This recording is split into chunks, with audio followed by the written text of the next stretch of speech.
what should we do? All the jokes have become the news. Take the black pill they're prescribing you.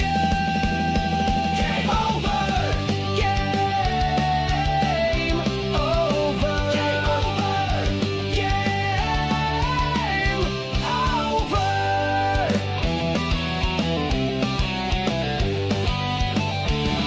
There is nothing to say, nothing you can do. The government and media just lie to you. Sit back and laugh, it's overdue. Game over. Game over. Game over. Game over.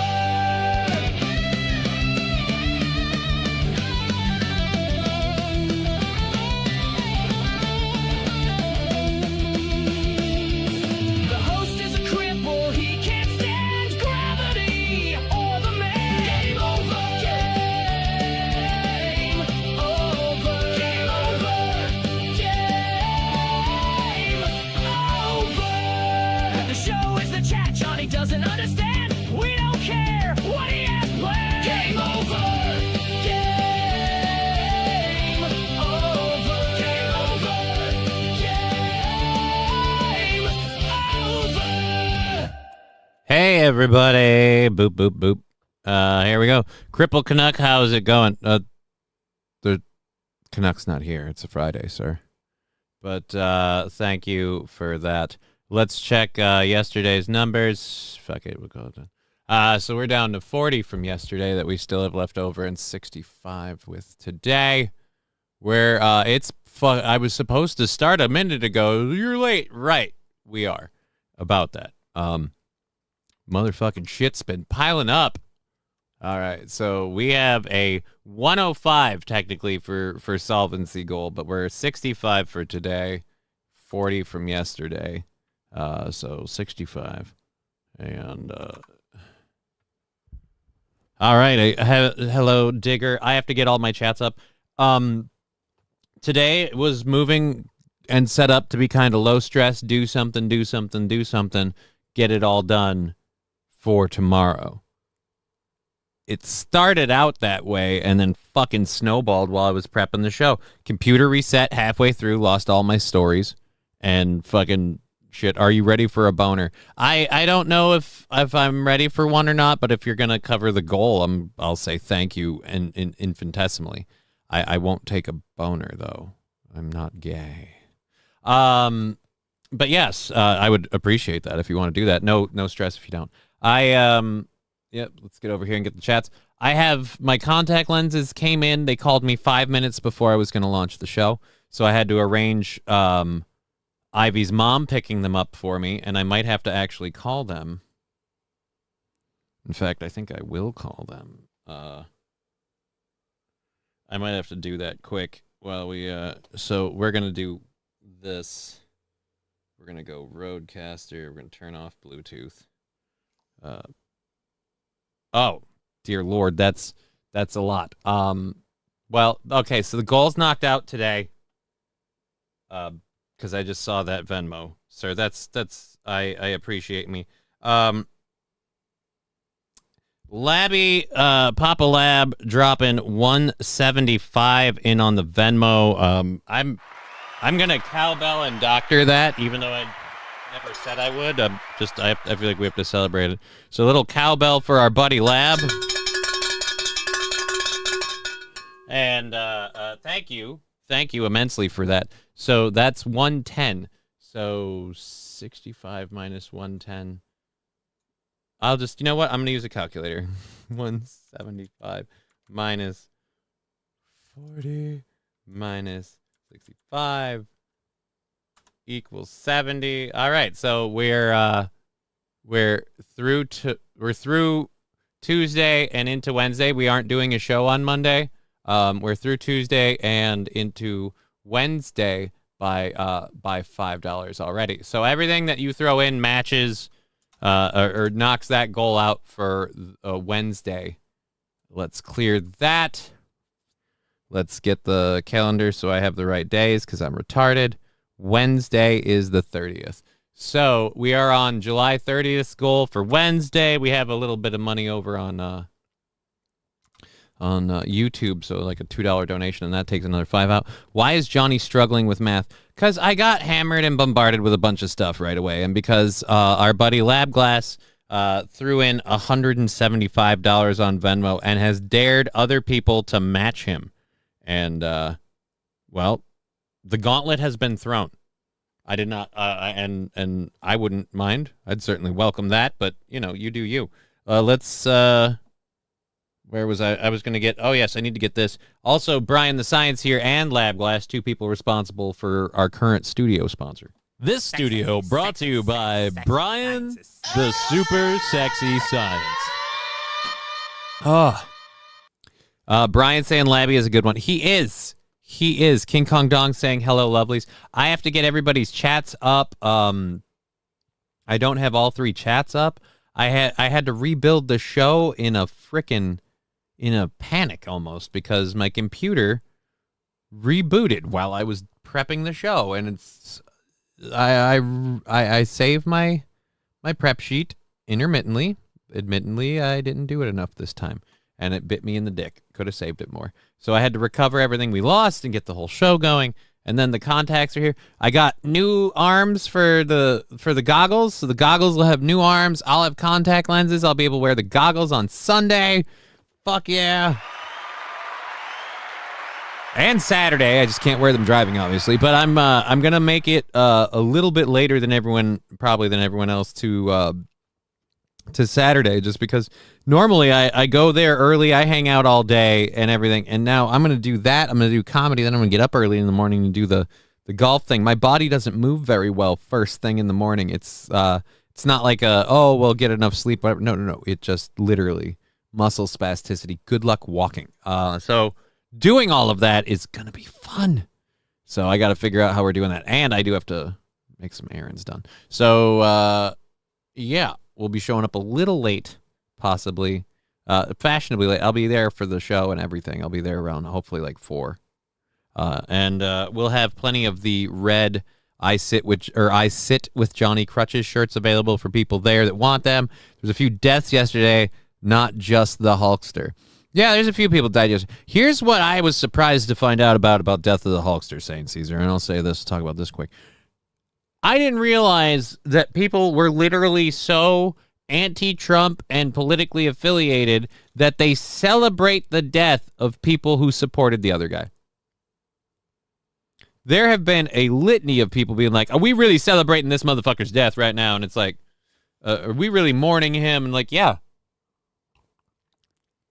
Cultural icon. We're mourning him. Also, thanks to Ivy's mom being super cool and running an errand for me, I don't have to go out to get my contacts. So we're drinking. We're drinking today. Just the one that we have. We're celebrating that it's going to be the anniversary show this weekend. It's going to be mega busy, kick-ass stuff to do Saturday and Sunday, and then I'm recouping all Monday. And I'm looking at an apartment on Monday, so we'll see how that goes. I might have good news on 2 fronts when we start our show on Tuesday this week. So we'll be doing that. I don't know if I'm doing Aaron's show or not on Tuesday. I still want to talk to him about that. I'll talk to him in person. No storms till Sunday afternoon, says Fill Some Holes. Yeah, dude, actually, let's check that quick. Over here, let's check that super duper quick. Pocket watch inspired die. A roll that feels like fate, not just chance. Oh my god. Oh my god. Oh, it's a Kickstarter. I don't want to do a Kickstarter, man. I just saw that and I went, oh my god, that's cool. Where could I get one of those? I haven't even done a game. I'm trying to open my apps. That's what I'm doing. I'm so flustered. I apologize. Open app. Again, thank you, Labglass, over on Venmo and PayPal.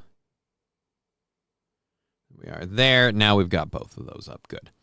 Okay. Good afternoon, everyone. Yes, good afternoon. I apologize. I am just a little out of sorts because, all right, there we go. Oh, Empire Pro put out another Hulk Hogan tribute about Hulk Hogan in Japan. Interesting. Anyhow, let's Get that? The backing of Trump wasn't the only thing people hated about him. It's just topped off at a lot of people's perspective at. Oh. I did not know that. I do know there's a lot of people in and out of wrestling who don't like Hulk Hogan, but I feel like honestly not really worth all of the hate though. Like we really said, like, if you don't care that the Hulkster passed, and I mean I'm not super invested in it, but if you don't care why or you hate the guy, why don't you just hold your fucking tongue? I mean, or just not post anything online. It's weird to put online publicly that someone's dead and you can't fucking take it, so because you hate the asshole, and so you gotta condemn them. It's weird. Hi Digger, how are you? Says King Kong Dong. Oh, well, Digger's popular in the chat. Let's pop that out. Yes, she is not with us today because she's got her own things to do. Much like me, after I'm done with the show here, I have to get the definitely not sable antelope meat put together, and I've got a container that I'll have for them, so just one centralized container, and then we're gonna have tongs, and I'll have to get some food safe gloves because I'm professional about this. All right, I used to be a chef. We're not gonna be just handing people meat with our bare hands. Gross. Fucking A. Here's a good question for people. For people who buy. If people buy the $5 6 for $5, or even possibly, God bless, a couple of those, would you guys prefer like a cup, like a Dixie cup kind of thing to hold them together, or would you prefer like a fucking sandwich bag? Because this was all very last minute. I'm gonna be honest. You're cooking them frozen. No, I'm not. They're meat sticks. They're for lack of a better, the beef sticks. It's a stick of meat. It's like a sausage. It's already cured. It's cooked, cured, and ready to go. Looking forward to the weekend shenanigans. Oh, King Kong Dong might be. I'm definitely. Undertaker actually said thanks Hulk on Twitter. Like he thanked Hulk for dying, or just thanked Hulk for existing. That's very open-ended. It could go any way. I mean, I like it for that reason. It's very flexible. I think that's nice. But, so wait, was he celebrating or not? I'm not sure. We, for those of you that are curious, are taking little sips on our what is it? Our, why don't we grab the bottle? We're clearing out the last of our Jim Beam Red Stag. I am a sucker for that. It's just one good drink to feel a little tipsy, a little loose. Kind of pregame for tomorrow. So my body has been handling alcohol a little bit, and it's not just new. Nice. Cup, says Chevy JB. Put them in a bag. Cups would attract flies, says Wild Saffron. Well, I imagine people, they're not super, like, I'm not going to, spoiler it, they're only like this long, and they're thin, so you're going to eat them. They're not going to last a while. You know what? I could probably just go buy cups and bags, and people can pick. You want a cup or a bag? I'll get a thing of Dixie cups. I'll get a thing of sandwich bags. Anybody that has more than one, or just anyone that wants, you can opt for cup or bag.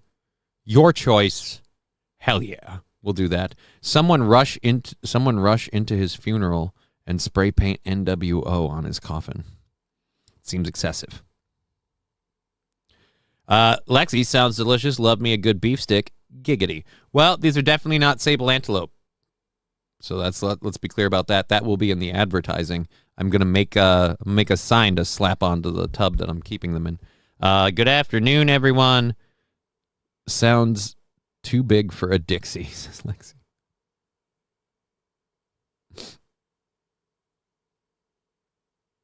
Johnny using the royal we. Well, I mean, I had to pee. Sounds too big for a Dixie. Maybe. Perhaps. We'll figure it out.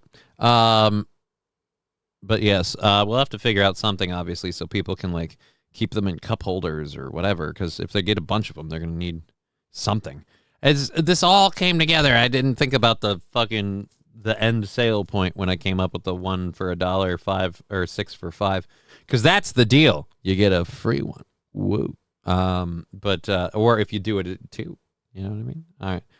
Anyways, so yes, Mr. Epstein, good to see you. Yes, good to see you, Mr. Epstein, in the chat. Happy to see you. Yep, they even got footage of Hulk being taken out of his home. Leave the man alone. I mean, people are gonna fixate on that shit. I agree. Leave Hulk Hogan alone. I am so excited to shave and shower after I get done with the show. I am so well. And maybe I should shower tomorrow morning, right before I leave. But yes, I'm so excited to get my hobo beard out. I got some disposable razors, so now I can shave it all over. Good afternoon, Sandy Squatch. Good to see you. We had a couple of different things to talk about. The Hulkster thing wasn't really one of them. I wasn't really planning to do that. So, yeah, we will be arriving probably a little bit later than everybody else at the anniversary show Saturday, because all of this is going to tax me. I still don't know if I should use my walker and avoid using the wheelchair, or should I rely on the wheelchair and not burn myself out? Decisions to make. We might bring them both and just see how we feel. But yes, I will have these shirts for sale on Saturday and Sunday. I don't know if I'll have them with me at the hole on Sunday, but I will have them for sale. I have a couple of sizes and stuff available. Sandy Squatch saying rely on the wheelchair. Everyone's saying wheelchair. Yeah, it might be a good idea.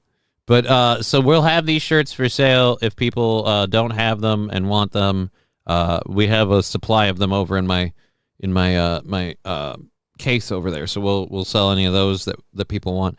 I will be wearing the Digger Lover shirt on Saturday, and I will be wearing the Exotic Meat Market shirt on Sunday. But there is no meat market. It's just a goof. It is a goof, and there is a website with merch. Beautiful, beautiful merch. And speaking of merch, I got the arms for my glasses, so I'm very, very excited to be able to wear the goggles on Saturday, having been repaired. Yeah, so I'll be wearing this lovely shirt on Saturday. You'll be able to find me in this lovely shirt on hole 1 at the golf tournament. I will be wearing the Home of the Cuckham gem shirt. Will be wearing it. So, there you go. I hated the chair when I first started using one, but it became freedom until I learned to walk again. Lexi, when do I get to that last part? Because I totally want to do the last part. My legs burn out is the problem. Standing is an issue. Heat might be an issue. So, yeah, a chair might be a better call in a lot of ways. We'll see. I'm going to have to figure out how to hobble over to the stage. I love Stoney's. It's an awesome venue. It's fun to do. The audience is great. Cheetos is fabulous. The drinks are great. The food's awesome. But if there is a critique, it's that reaching the stage as ye old cripple here fucking sucks. But hey, done it before. We'll do it again. We'll have a great time. Johnny's selling exotic meats on Sunday. No, they're not exotic. Again, it's not like I'm selling sable antelope jerky. In fact, it's definitely... In fact, what I'm selling is definitely not sable antelope.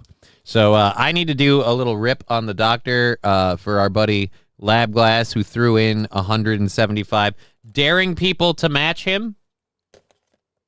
I'd be willing to even go as far as keep tabs on a community match. In fact, I'm going to hit the calculator because that's what we're going to do. We're going to start a community match because Lab Glass dared the audience to match him, and I say that's unfair. You came in firing fucking hard, and I thank you for it. But that's a lot. So I will keep a cumulative count, and we'll see if the audience can, band together. Then everybody gets to help out. Nobody's got to fucking throw themselves out the window for it. KK, I got to start my clean, turning to lurk mode. Fine, guys, she's gone. Now we can talk about her feet and her boobs and everything else. La Playette in St. Joe. What about La Playette? I don't know. I'm bummed. I have all grades Apollo High School reunion Saturday night at La Playette in St. Joe.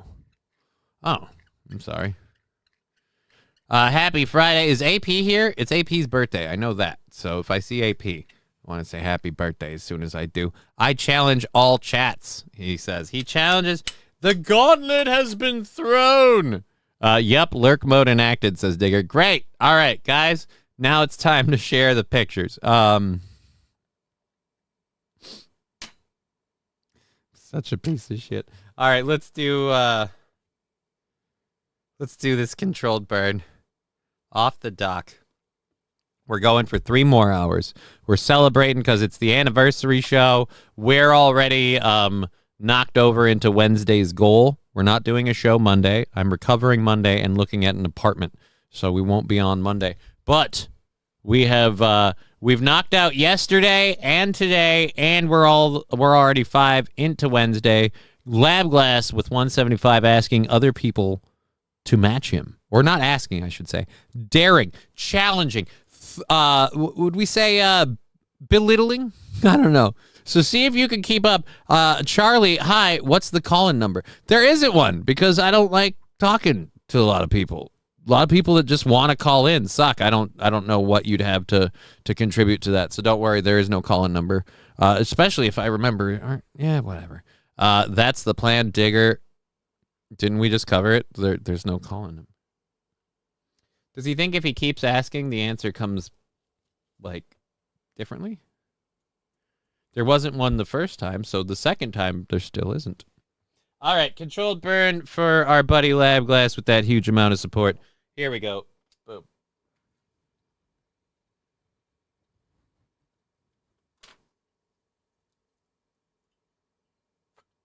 Again, thank you, Lab Glass. Holy Jesus. I like your disabilities. Okay. Guys, we got a chat spammer.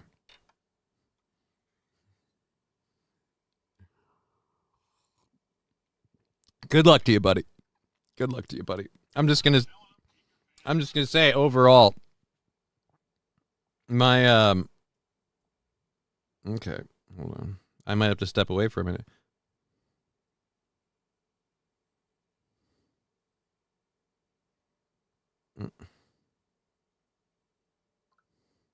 I'm gonna have to step away for a moment so somebody can get so I can hand off my wallet for somebody to buy get my contact lenses for me. They can either open their wallets. They can either open their wallets or open their mouths. Well, they're definitely opening their mouths, according to Charlie. Wait a minute. Did he just ask, what's your call-in number again? So he doesn't learn very well. All right. I will be right back, guys. I'm going to play a little bit of music for you.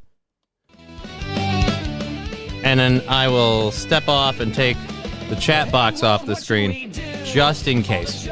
Be right back.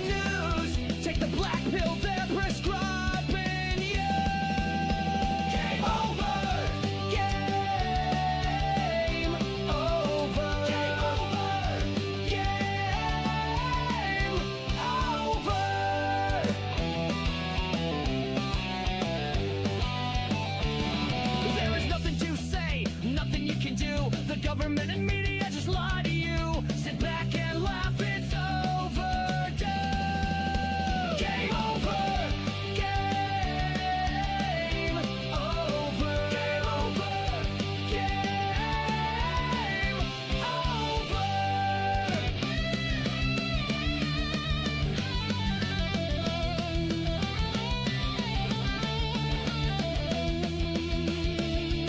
The host is a cripple, he can't stand gravity or the man. Game over. Game over. Game over.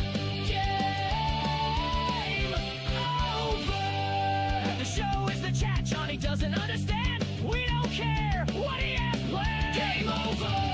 Game over. Game over. Game over.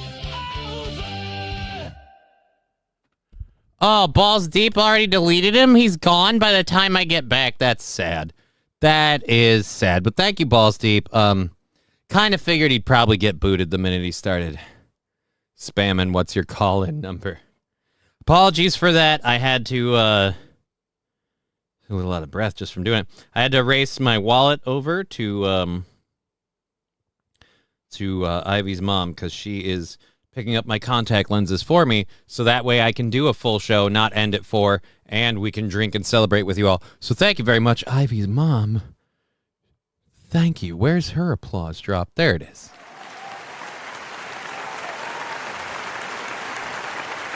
All right, we have a lot of fun stuff to talk about today. We actually have some things to catch up on. Rusty Grammar, you missed the video of midget bowling at Stoney's. Digger played on her stream last night. That was from Stoney's? I thought it looked familiar. Johnny has headphone hair dent, emergency hair gel stat. Yeah, no, I do. I totally have headphone hair dent. And it's actually because I wear headphones doing this so much. It's actually becoming just the way my hair is shaped.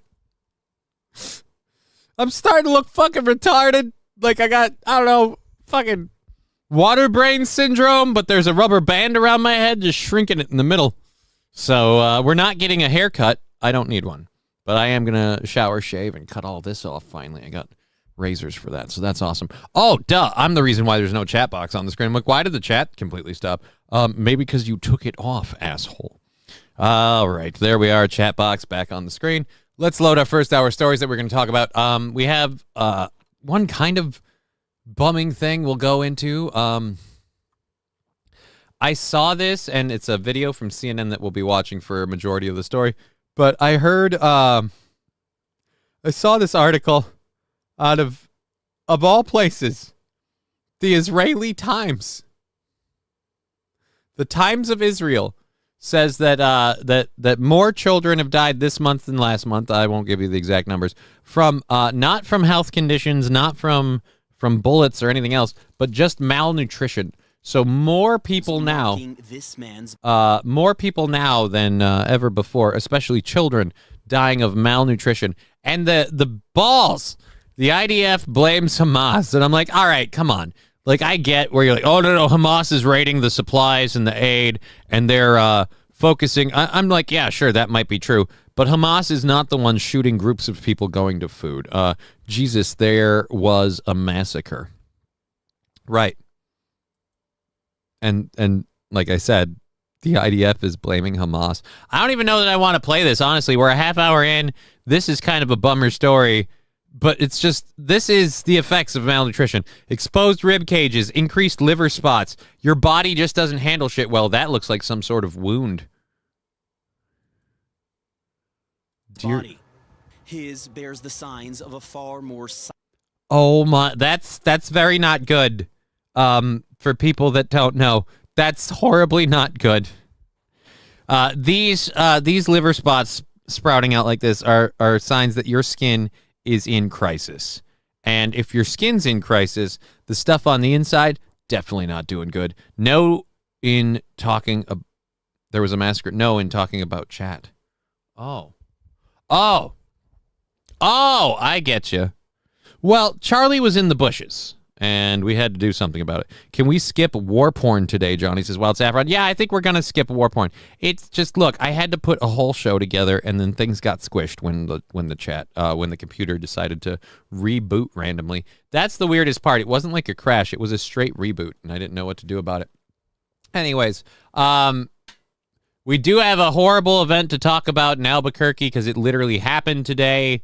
We're checking up on Candace Owens and how the lawsuit against the French president is going. Spoiler alert, it's going awesome. And we've got another story about someone selling a P40 that, quite frankly, if I had the money, like, I'd buy that for my brother. My brother would lose his fucking mind. He'd be so happy. All right, and then let's grab that. We've got Democrats making idiots of themselves in a graph. So we've got all of those things that we'll get into as well.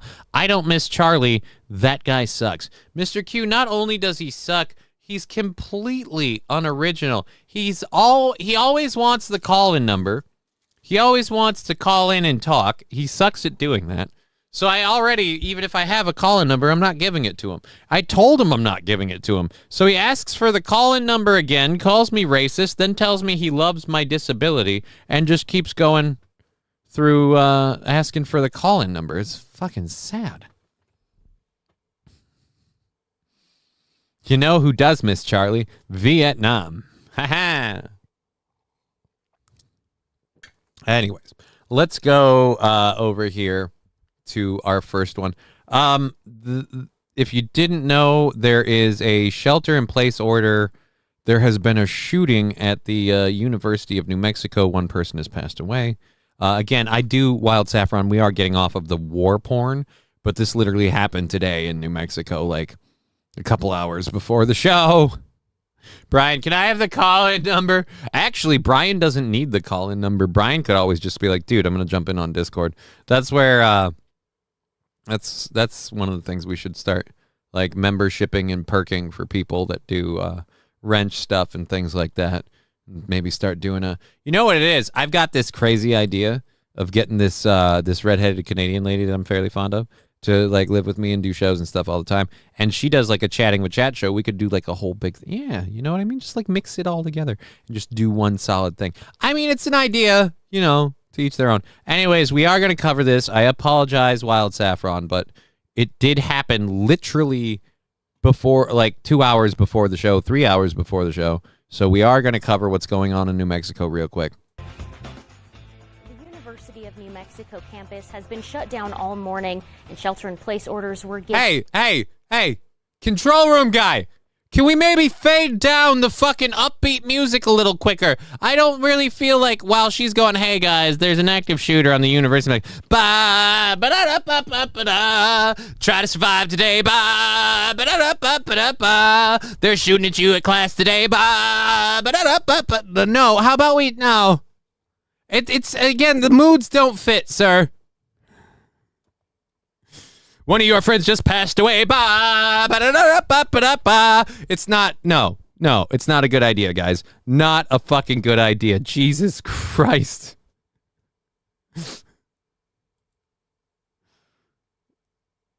Dear Lord. The New Mexico campus has been shut down all morning, and shelter-in-place orders were... Again, dude, you guys really... Labglass saying multiple people on stream is like a good game of soggy biscuit. There is no such thing as a good game of soggy biscuit. That's gross as fuck, and I don't ever want to play that game. I don't ever want to play that game. Is a number 3 where you piss, crap, and puke yourself all at once. Professor Tie-Dye, that is an amazing. That's a movie quote, right? You're quoting a movie. Before I say what movie I think it is, that's a movie quote, right? That's a movie quote? I believe so. Or I guess it's not really a movie, but it was like a spoof sports documentary. If I'm thinking it correctly, that's the trifecta. He's talking about the trifecta. Oh yeah, I rocked the trifecta. It's where you piss, shit, and vomit all at once. And today, with passing of our mayor, cue the upbeat music. And in other news, Hulk Hogan has passed away. Like, no, let's not. No.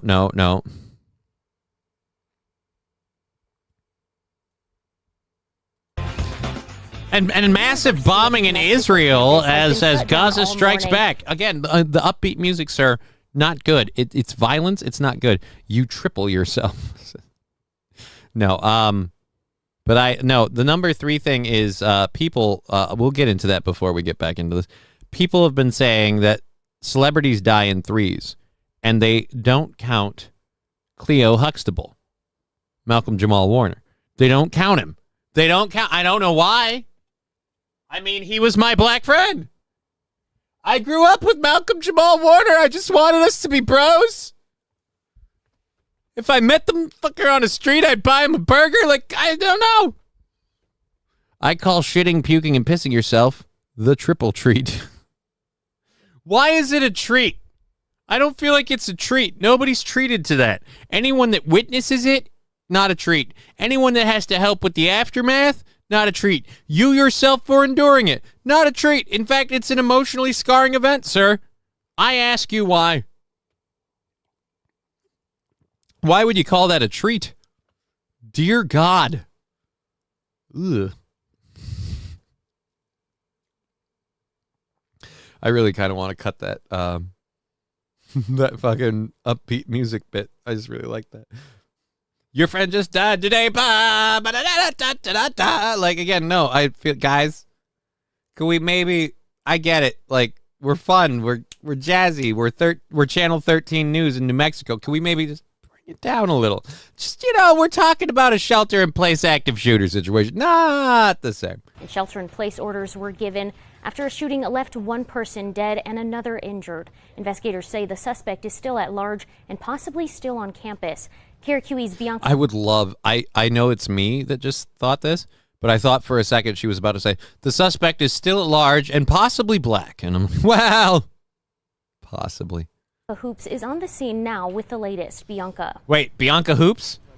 Her name is Bianca Hoops. Did she have to jump through anything to get the job? Like herself? Did she have to jump through herself? Reported early this morning, or really early this morning, and authorities have shut down all campus activities for the day except for medical facilities. Are you a member of the college? Honestly, what are you, like their student reporter? You look a little young, Toots. Mexico State Police are taking over the investigation. Law enforcement. All right. I get why they cut away from her. She spent more time reading her phone than looking into the camera, but still, not nice. Looks like her face hit the rim. Oh, Scruffy. Hello, buddy. Good to see you. Let's get an applause break for him.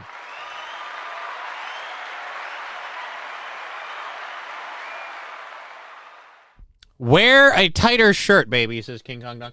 Dude, she looks like a toothpick. I don't think they make shirts tight enough for those people. At a certain point, you just have to hope it doesn't fall off while you're wearing it. And that's about it. Last time I checked, we don't have a whole lot of songs that feature the cowbell. I gotta have more cowbell, baby.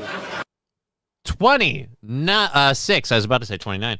26 months subscribed for our buddy Scruffy D25, gamer, friend, and supporter of the program. Thank you, sir, Scruffy D25. Lab Glass has thrown the gauntlet for people contributing to the show with his 175 drop set, daring people to match him. We'll add up everything that comes in today and see where that goes. We'll check Twitch towards the end of the show and see how people do on the challenge. Cowbell coming in for Scruffy. Bell, yeah.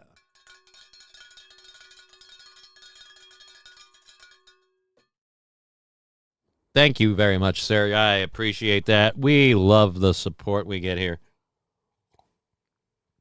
That's why we keep doing our lovely program, talking out our ass, giving hot takes on the news and current events of the day, at least until YouTube cuts us out. Weren't they making a rule thing about fucking reaction content?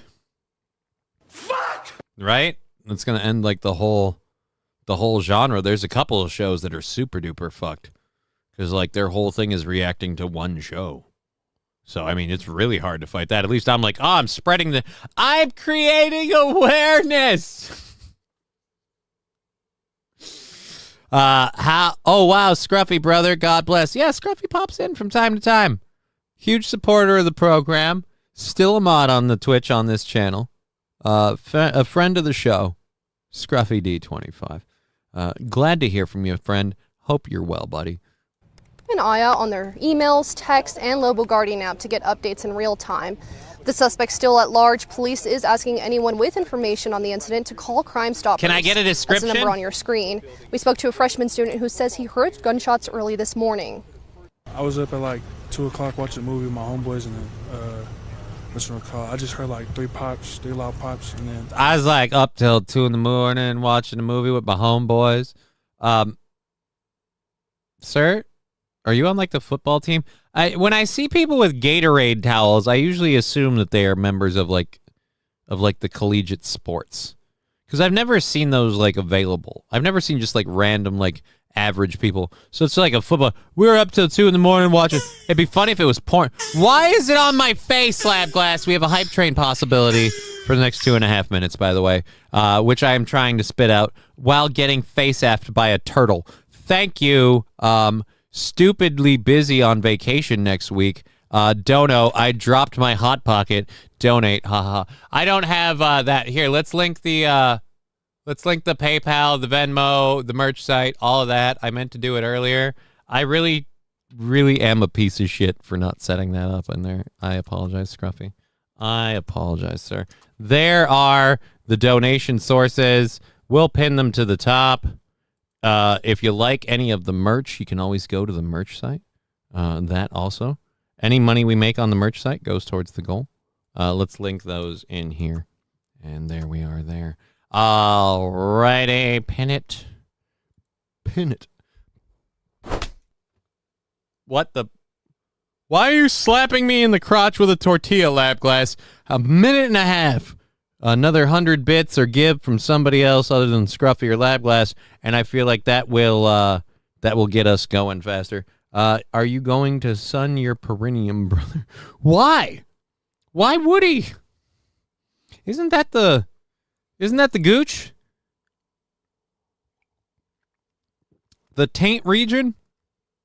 I'm going to tell you, this fucking Jim Beam Red Stag, I've always loved it. It's so damn good. You don't even need an ice cube. Just keep it chilled. Scruffy with 100 bits. Thank you very much, sir. We have 4 minutes now. That renews the hype train. 4 minutes to launch the hype train. Seems like they want to get one going over there. If you guys can get over to Twitch, if you're a member of Twitch, go in and jump on that. That would be awesome. We'd say thank you for that hype train. Let's... Here comes a train, a busy little train, rushing up and down on the daisy line. Mummies and daddies, the grandpas and the grannies, everyone's aboard on the 809. Here comes the train, and here comes driver 10-2. Wahey! Here it comes, here it comes, here comes the train today. Here comes the train!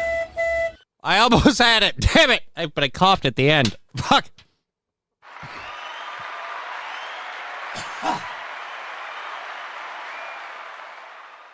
All right.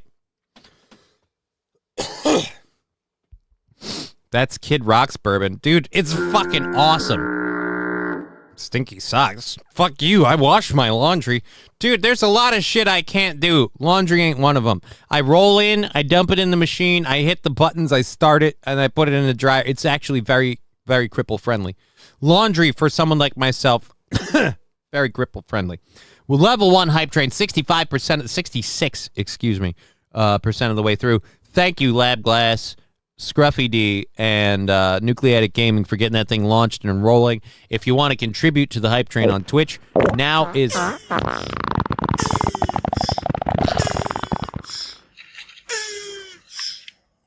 It's something about the two of them together. Guess what? What? I got a fever. And the only prescription is more cowbell. We've got more cowbell coming in for Gurmy, Harveyall, Smeagol, Smeagol Gold Bagel. Fuck, I love that name. Balls Hanger and House Big D all getting memberships courtesy of Lab Glass. A little cowbell coming in for them on behalf of Lab Glass. Bell yeah.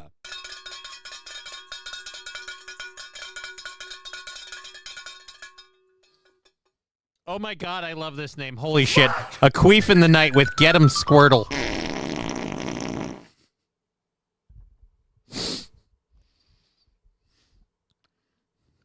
It was a queef in the night.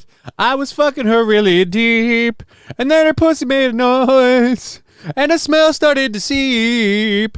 I was pushing air into her. She squirted it back out. It was so gross. It made me have to shout. A queef in the night. I mean, that's kind of... Does that fit? Maybe. A little. I don't know. We don't add soap. What the fuck?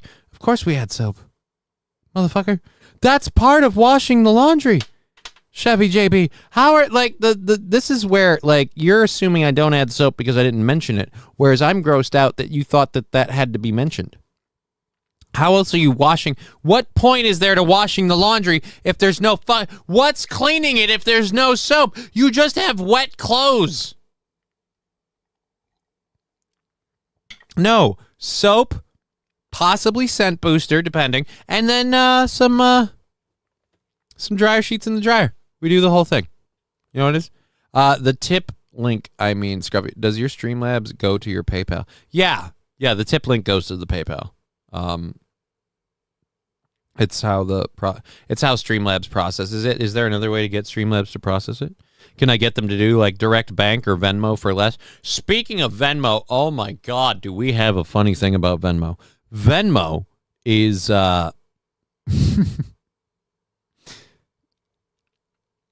Venmo is now accepted by the American Treasury for people who want to pay down the national debt.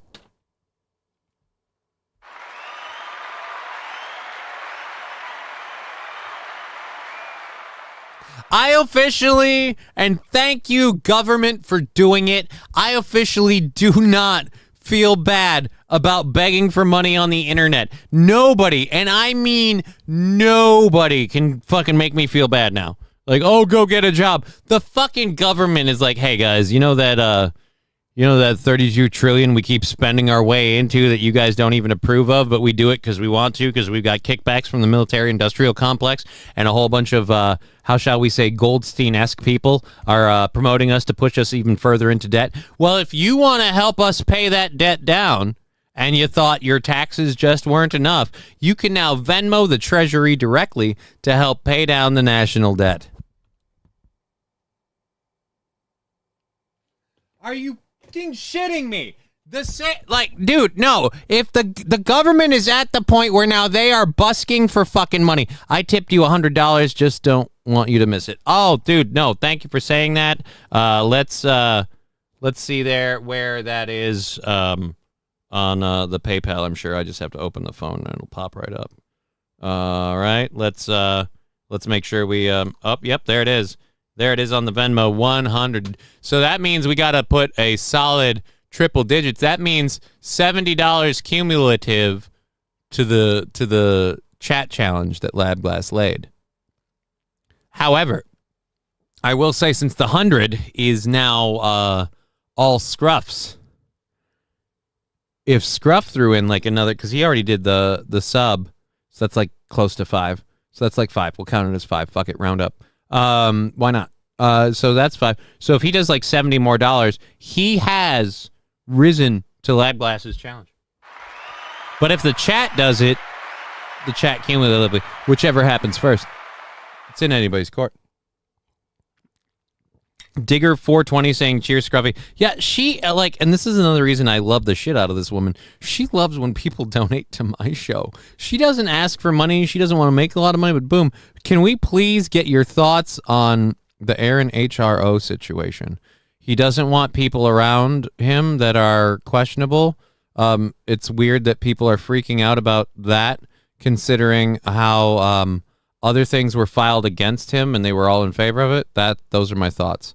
And that's all I'm going to say about it. I respect the hustle, says Scruffy. Dude, I got somebody that messaged me like, oh, go get a job. And I was like, well, wait a minute. Don't I do like 5 hours a day prepping and doing this show? Like, we can argue about whether or not it's worth the money I make. You can complain about the business model of begging for money. But I mean, if anyone else spent 5.5 hours of their day dedicated towards entertaining an audience, regardless of the size, I would feel like you'd want some compensation for that, but whatever. And I love you, Scruffy, so thank you for respecting the hustle. Salut, my good man. All right, so let's finish with this UNM freshman and find out what's going on. Streaming is harder than it looks. Oh, it is, and it takes energy out of you, and like it fucking wipes me out. And I love where people are like, "Go get a job." And I'm like, dude, like this wipes me out less than a regular job, and I would make maybe the same money if I've done the math. I have to make like $18 an hour to match what I'm doing in streaming. And so if I make $18 an hour and I'm working part-time, I match what I'm doing in streaming. If I work full-time, I think it can go down more, but that's like, what's minimum wage in the state? Like 15? I don't know. Anyways, streaming for me was hella depressing, says Brian the Science. I'm very fortunate. Like, I'm not a big show or anything, but I'm very fortunate. I got a boost from starting out on the Steel Toe Show. Funny how they hate what you are doing, but sit there and watch. Right? I know. That's what I thought too. I think what it is a lot of people are pissed that I'm begging for support for moving because I have a GoFundMe to help me move. But nobody that is handicapped has ever had to figure out moving on streaming. I don't think. Like, I don't know. Has Quadfather ever explained how difficult it can be to find a fucking handicapped approved apartment? But because of everything, I have this whole it's a GoFundMe, and people have thrown in on it. We're at 45%. It's up until September, and it's either going to help me move or it's going to help me adapt here to live through the winter. But it looks a lot like it's going to be to help move. I've got an apartment I'm looking at on Monday, and then we've got some funding options that we're going to pursue from there. And that's the other fun thing. Like, people are like, oh, you're begging to help move. What does that say about you? It says I need help. People say when you need help, you ask. So I'm asking. I don't give a shit if nobody, like, if you see it and you don't contribute, then boom. 11.13. What's 11.13? Minimum wage is 11.13 an hour. Oh. Yeah. So I've got to make a job that's making like at least 4 or 5 more than a minimum wage to even have a hope. And then I'm going to have to work close to full time. And I don't know if people realize this or not. I know it looks super duper chill and easy sitting here like this, but I don't move very well. It's not like there's a whole lot of job opportunities for the guy that has to sit in a chair. I know people are like, oh, we'll do telemarketing, do this, do that. And I'm like, right. Or, hear me out. Make just as much money having more fun hanging out with you fucks on the internet. You know what I pick? Pick hanging out with you lovely people. Hey, Johnny. Piss on the haters. Keep on keeping on. Thank you, Fiery Podcast. Fiery Red, I'm sorry I haven't been on Final Fantasy XIV recently. I've been meaning to, but the season on Mecha Break ends in like a couple days, and I'm grinding for a backpack for a mod thing. It's entirely for fucking looks. But I really am been fucking balls deep in Mecha Break, and that's why I ain't been around. But yeah, I'm looking to get back and finish the last expansion in Final Fantasy XIV. I haven't played the Dawn Trail story. I'm curious how good it is. I have reservations. The Endwalker. This is one of the things. Final Fantasy XIV put together this fucking sand trap of a slog in the beginning, but by Endwalker, the story that you play as the player, the single player campaign story, like, oh my god, by Endwalker, you're just like, holy Jesus, and you're really in there. But then where do you go from that? Like, big threat to the world over. Like, I don't know. I'm halfway through Endwalker, says Scruffy. Endwalker is fucking tits. Shadowbringer and Endwalker are great. Absolutely. Shadowbringer and Endwalker are fucking crackalicious. And I'm over, I don't know about you, Scruffy, but I'm on Behemoth on the Primal servers. Fuck off. If you're on the same one, look for a guy named Josepharoth. He'll be your friend. Let's go ahead and clear. Why did my phone vuv? No reason to vuv. All right, so we've got other things. Johnny, you should start a Scared Straight program. Go to schools and tell children if they don't eat their vegetables, they can end up this way.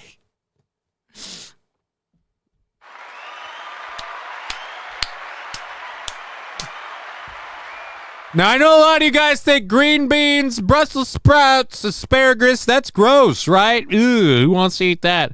Yeah, I thought the same thing. Look at me now. Learn from me. Yeah, I don't think so. But I mean, I'm fun. I'm on Crystal. Damn. Shit. Hey, laser lips. What? Your mama was a snowblower. Thank you, Jesse, but I mean, it's the summer right now, so she's probably out of work.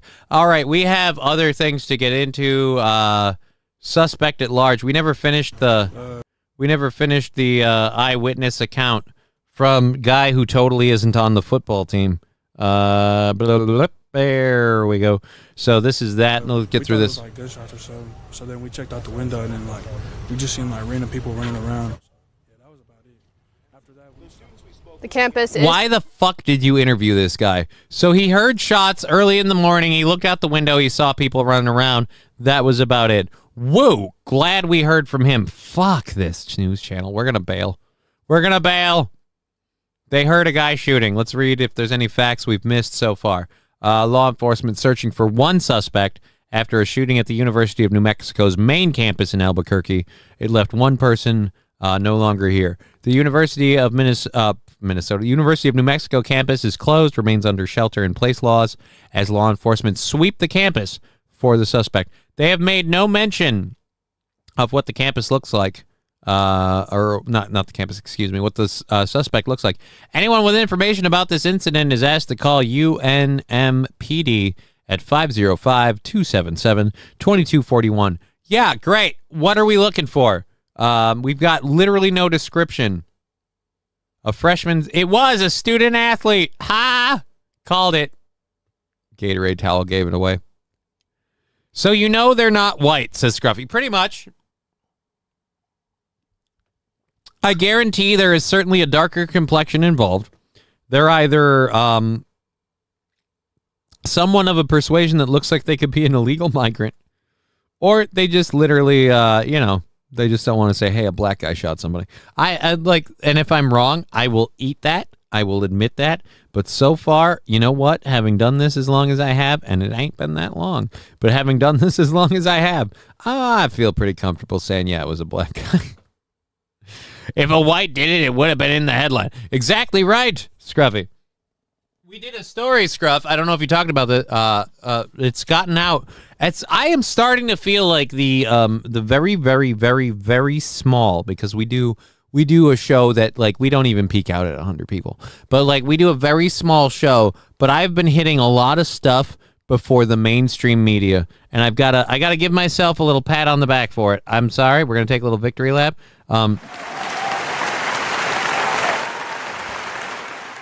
Not the Bee is now covering the story that we were talking about before, about the town in the Ozarks or whatever it is that is a quote unquote whites only community, and it's horribly racist that such a thing should exist. Meanwhile, that community has been building, growing, and thriving. It's been active for like the past 2.5 years, if the most.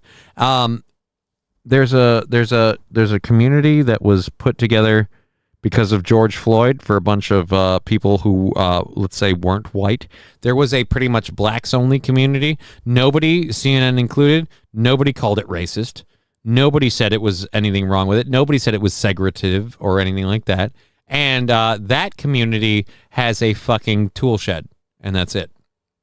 So how dare we be allowed to live amongst ourselves without third world trash? It's not even third world trash. They literally, because this community wants to preserve American values, American ideals, and all those things, they go with, like, you need to be white. But that's, again, because, like you said, they want to kind of keep out third world element. I don't know if they're necessarily anti-black people, but I feel like they very much have. They've been clear about it. This is what they're looking for. This is what they want. They don't say nobody's allowed to live or be free or be in this country. They're not opposed to people. They're simply trying to build a community with like-minded individuals so they don't have to wonder about their neighbors' political affiliations. In the world we live in today, I can understand that. All right? We've put so much shit about judging people. Ironically enough, a lot of the woke people, the same thing about judging people on sight. Like, black people are always undertreated. White people are always villains and victims. Like, all of that shit. So I can get that they don't want to do it. But they gathered in, and that's fine. It's just, again, the community in 2020 that started out and sprung up because of George Floyd, they don't have so much as a house. This community, in a fraction of the time, like 1.5 to 2 years, is now growing to the point where they're considering expanding outside of their original area and starting a second one. And that's, again, it's not racist, but it's not racist. But at the same rate, you can't argue with the results. They're getting it done. Who fucking cares? Scruffy, I just don't want my bike stolen, right? Look, man, I'm tired of having to live on these mean streets. It's difficult. They took my hoopty. Oh, shit. I got to put that on manually. Let's put that on manual. End of the stream. Oh, and I got to kick that 100 into the goal before we forget. So that is all of Wednesday's remaining goal gone. Thursday's goal is down to 25. All right, 25 for, is Thursday the 1st of August? No, Friday is, so it's the 31st. So sweet. I get to do that. All right, so thank you, Scruffy D. We are down to our July 31st goal. Again, reminder for all you lovely folks, we are definitely not doing a show Monday. I'm going to be so burnt out from Saturday and Sunday. I'm just going to be recovering Monday and going to look at an apartment. So we are not doing any shows Monday, but Monday's a me day. And then we're going to come back on Tuesday to do this show. I have to talk to Aaron. I still don't know if I'm doing the Steel Toe show next week. I might take a Steel Toe break next week. Just because Saturday and Sunday, and I know it looks like I'm just sitting here and you guys are like, oh, right. But when I go out and I do stuff, it wears me out. Like my body takes what I would call cumulative damage. At a certain point, I'm just going to shut down. And I've gone through that before. Don't want to do it again. So we'll see how it goes. Help, there is some onion rings outside my door. It's mentally exhausting to entertain. It is, but I talk about I'm talking about doing the out in the sun, out in the heat and humidity Saturday, out in the sun and heat and humidity Sunday morning. It's gonna wear on me, and my body doesn't refresh. Like I don't recover like regular people. You know, most people sit down, take a few breaths, and they're good. I got to sit down and take a few hours. It's fucking horrible. Careful, Johnny. Haters going to say you quitting on Aaron. Good for them. You know what? The best part about that is, King Kong Dong, haters are going to say that. Do you know what me and Aaron do when they say that? Ah! He thinks I'm quitting! Oh my God! Because I wanted a day off! We'll both enjoy a lot of it. Get a new body, you dingus. God, I wish it were that easy. I really love this Red Stag, and I'm sad that when I finish this cup, it's going to be gone. Yeah, I feel the wear and tear with you, Johnny. It gets rough. It gets rough. Here's the worst part. Like, it's not that hot here in Minnesota. We are not experiencing a heat wave. It is nothing. In fact, if I could say, it's actually relatively cooler than it normally is. But because of the humidity and everything else, I get sapped like a motherfucker. SH saying, Johnny, I understand. I have gone through times when I need a day to recover after doing anything remotely physical, like shopping. I understand. And that's why we're all friends here. It's a beautiful thing. Oh my God, Johnny's crying because of a chat. No, he isn't. No, he isn't. All right, let's go catch up with this. If you guys haven't heard, we've covered it here. Candace Owens. I have to say, she's in a happily married relationship.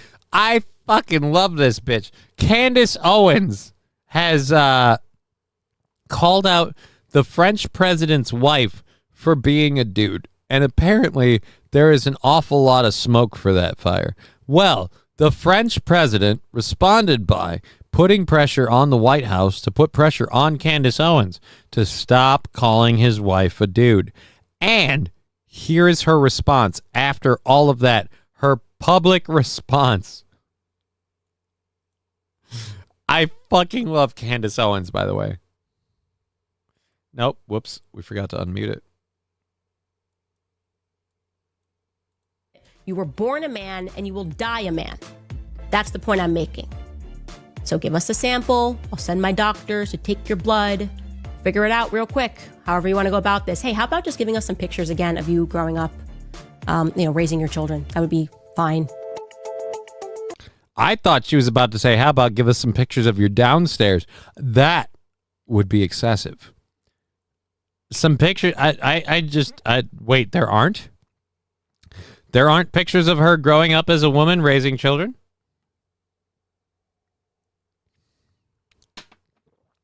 That certainly had some smoke to the fire. Oh, yes. The wife was Macron's teacher. Groomed much? Yeah, but apparently, Social Autopsy, that bitch that got her started trying to dox online people and get them fired, Candace Owens. I mean, you're not wrong. I'm loving this particular moment. Let's be clear then. I'm loving this particular moment. I haven't followed enough of her to be like, I love everything she's done. I'm supporting this. This is hilarious. The fucking president of France was like, hey, White House, push her to stop talking about my wife. And then the White House did. And she went, oh, yeah, France? Fuck you. And they went, we're going to sue. And she goes, see you in court, bitch. Like, I fucking love it. It is hilarious that she's going that far. Conspiracy spewing podcaster Cowan Owens is not backing down. Do we have more of her? This is a 3-minute thing. Yes, Wednesday, France threatened to sue, claiming the first lady was born a male and was born a male who groomed her allegedly gay husband. Let's be clear. Is he gay or just French?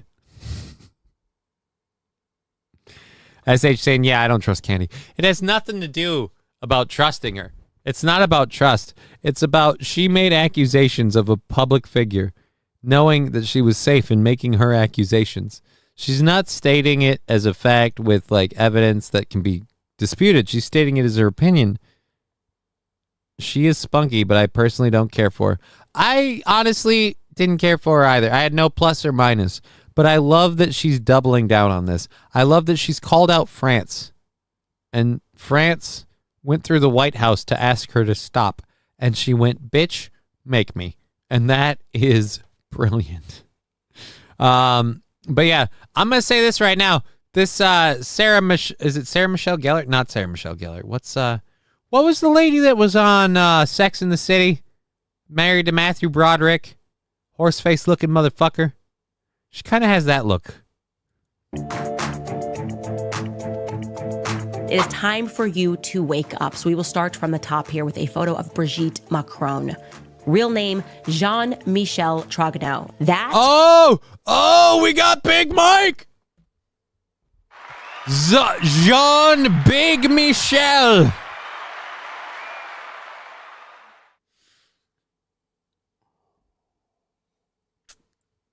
There's a documentary put out by 3 French journalists. They were taken to court by Macron. The judge said it was not defamation because she was born a man. This is pure gold for Candace Owens. Digger is very, very on Candace Owens' side for this, and I don't care. Donkey prostitute Sarah Jessica Parker.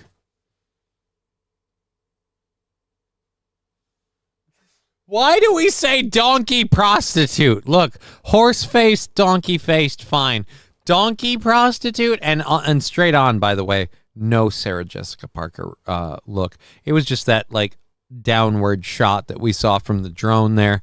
But yes, I wouldn't say that she is a donkey Why do donkey prostitute?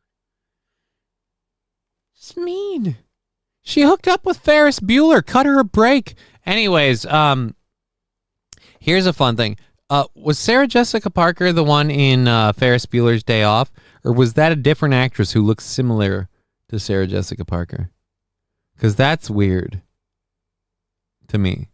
Like, you guys played brother and sister, if it was. I don't remember. You know what? I'm almost out of my Red Stag, which, by the way, fucking A, Jim Bean. You fucking hit a winner there. That is good shit. Anyhow, I'm almost out of my Red Stag. I got to coast through the rest of the show because we're doing it for another 2 hours and 15 minutes. And we have... I think that was a great show. So Fat Johnny. I'm sorry I'm fat. Where can I find your stand-up work? You can find me... I don't do stand-up comedy regularly anymore because my body refuses to stand.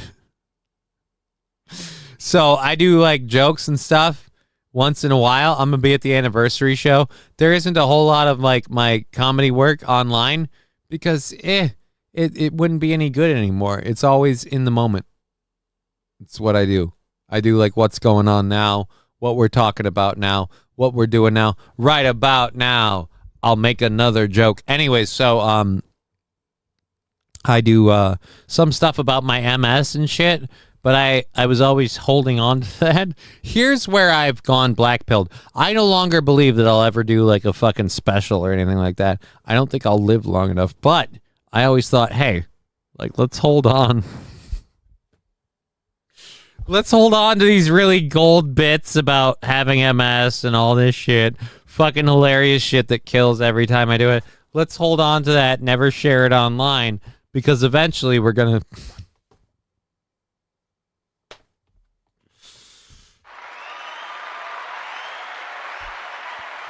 You know what I'm going to do?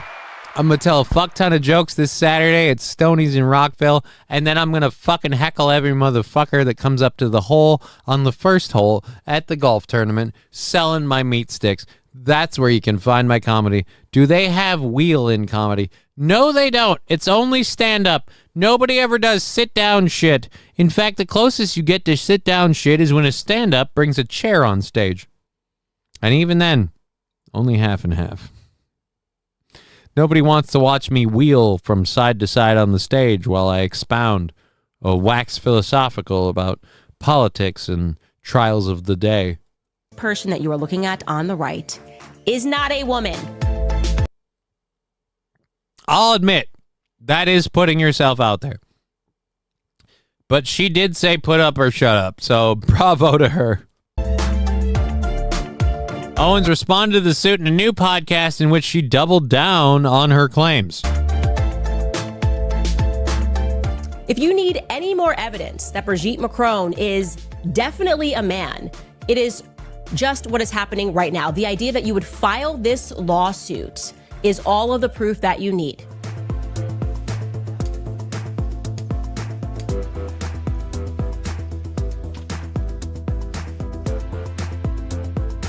All right, according to the 200-page complaint filed in Delaware, and again, she is calling for this to go to court, to go to discovery. She's saying like the defense attorneys and stuff will send doctors to do blood tests and things like that.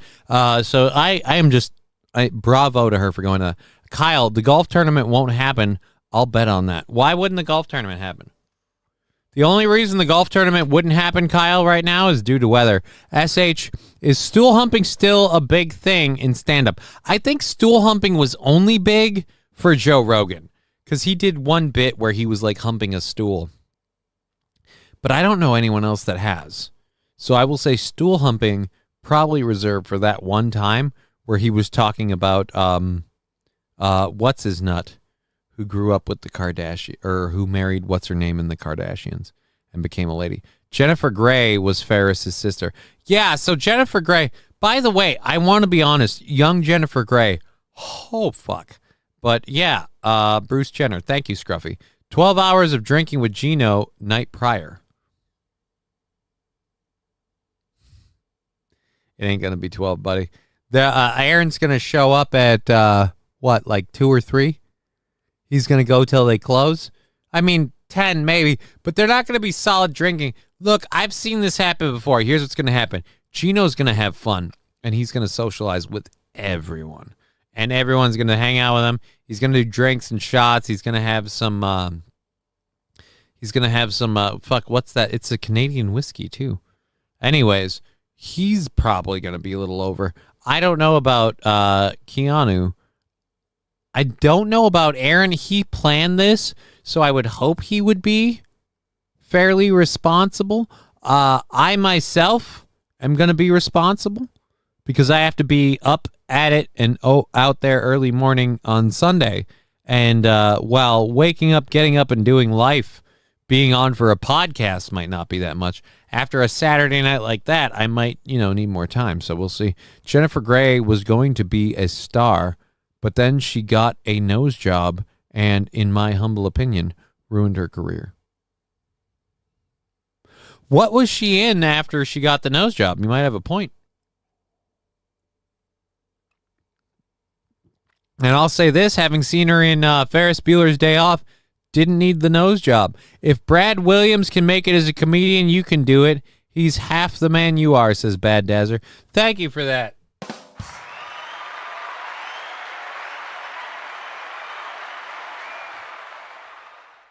We're officially done skis on the beverage. We're switching to the water with flavoring and Mio. Yeah, again, we have 2 hours and 15 in the show. We're going till 4:30. We have a whole bunch of shit to talk about, so let's go ahead and close this out because we're still in our first hour stories. We are still in our first hour stories. If you've watched the show regularly, you know my brother is in the military. He's an Air Force. He's an airman. He is a crew chief mechanic, but he is also a licensed pilot.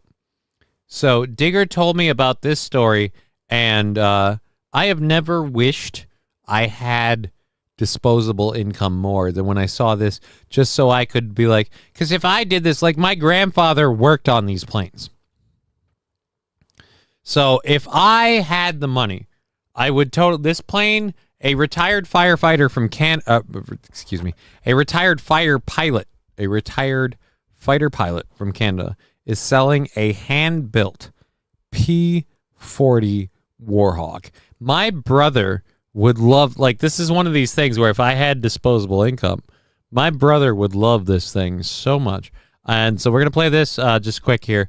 A man in Canada who, did he build, I don't know if he built it by hand, but again, a World War II airplane that he's selling. We're going to go do this. We'll catch this up, and then we're getting pretty close to 2:30, so we might have to start moving on. She did a couple of things, but she herself admits the nose job made her ordinary.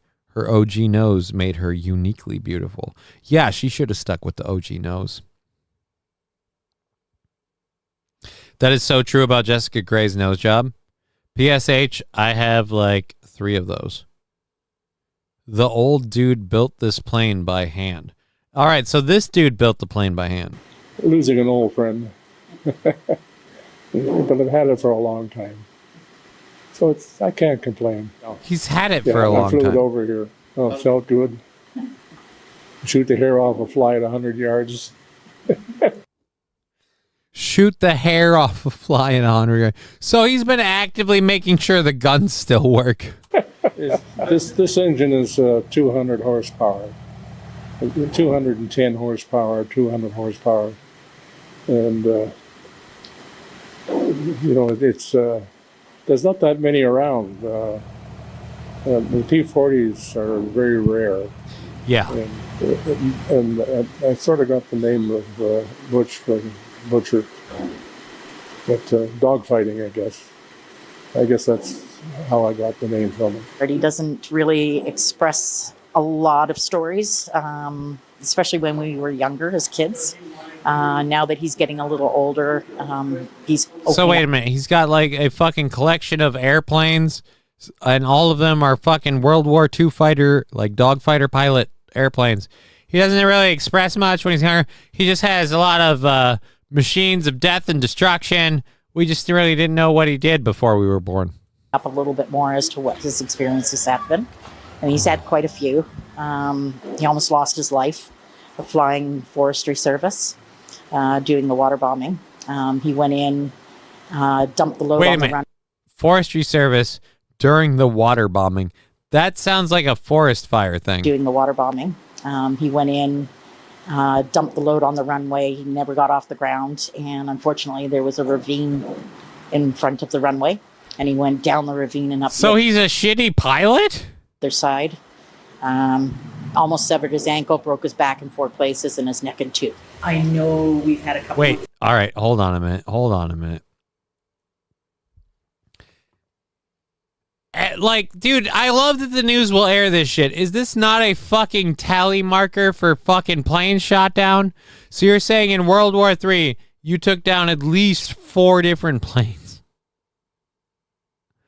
Kyle saying, I built a Messerschmitt. Right, and again, after the war, he worked with the forestry service fighting fires across Canada. Right, that's fine. But apparently, he freaked out and he shot premature when water bombing Canada. I know we've had a couple of crazy offers, like $500 in a case of beer, and I went... $500 in a case of beer? Look, if you sign on for that, you're retarded. $500 in a case of beer. It's a fully functioning World War II fighter plane. You want $500 in a case of beer? What, do you not understand inflation? Nope. Good God. 500. Look, you've got a P-40 Warhawk. I will give you $500 in a case of beer. Who the fuck is offering? Does the case of beer, does the case of beer really add anything to the value? I can own a plane for $500, right? Scruffy, that's what I'm saying. $500 and a case of beer. They're like, dude, and this is the best part. It's like, look, $500. They're gonna say no. They're gonna turn that down. It's a P4. It's a World War II P-40 Warhawk, and they will turn down $500. Look, but we're adding a case of beer. Sold. Like, why? Why do you jump in because it's a case of beer? Lexi saying you just called World War II World War III. World War III has not started yet, but there is a battle waging between Thailand and do I remember who? I don't even remember who. Thailand has gotten pissed at somebody, maybe Vietnam, and so they're going back and forth. That's it. When it's time, we'll crowdfund Johnny a plane and he can go out in style. Cambodia. Yes, Cambodia. Thank you, Scruffy D. Thailand and Cambodia are going head to head. France has threatened to hold up the Ukraine and Russia peace talks over Candace Owens.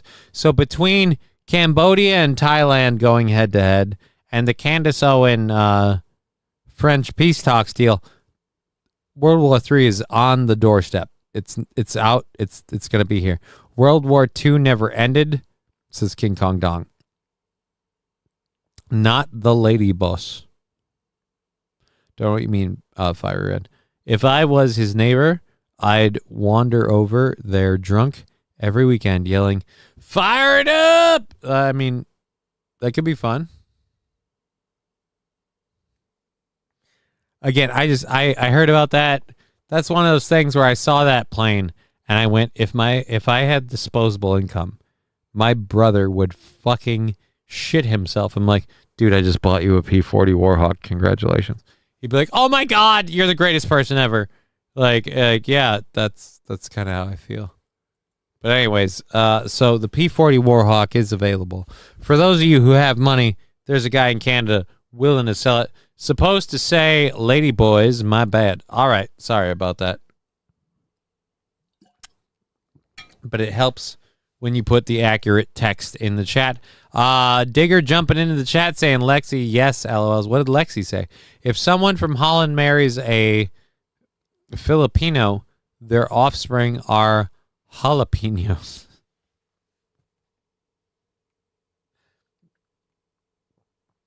Look, I'm pretty sure that's not how it works, but in a just and fair world, that would be how it works. Oh my God, that's so awesome. Thank you for that. I once heard it was holiday in Cambodia.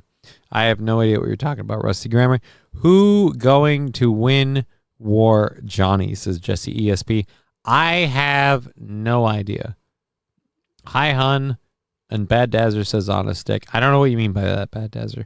I have no idea who's going to win between Cambodia and Thailand. I just know that the whole war is stupid.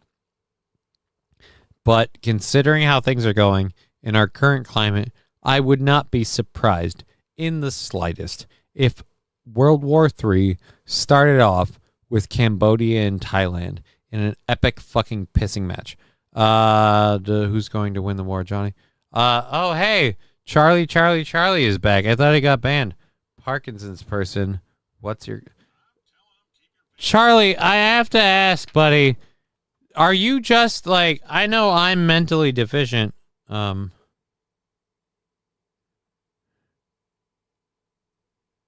on one moment. I'm answering Aaron questioning me about stuff this Saturday. Yes. I have a laptop.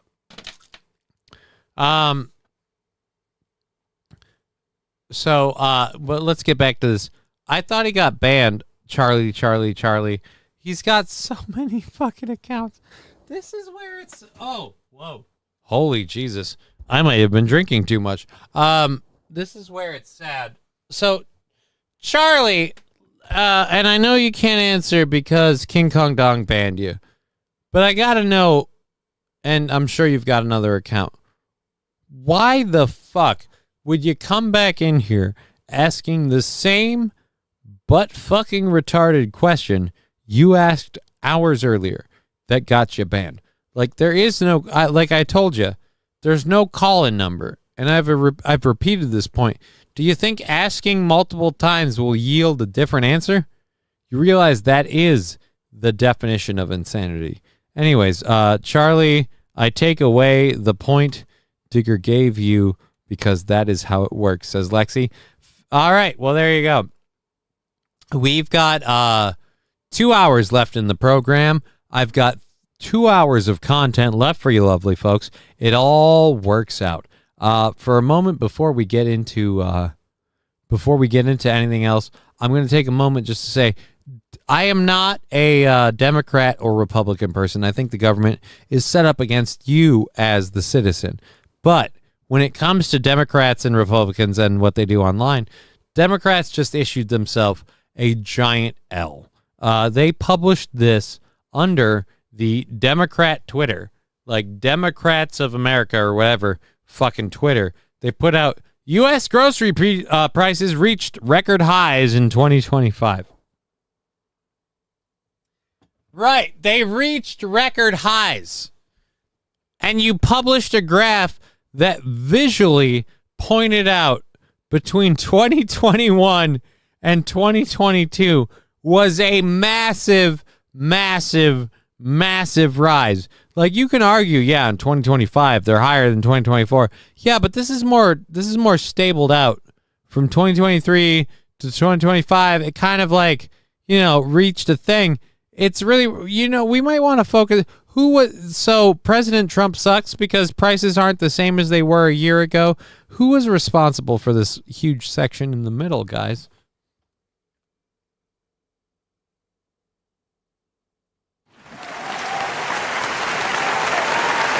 It might be your buddy Joe.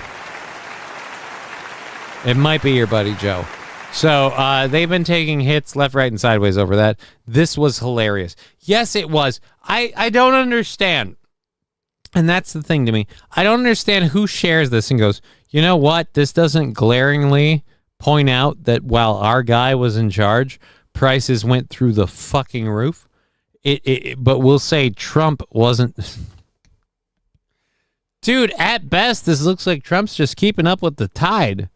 Like, yeah, are they not as cheap as 2024? We've been on a rise for a while. In fact, it started in 2021.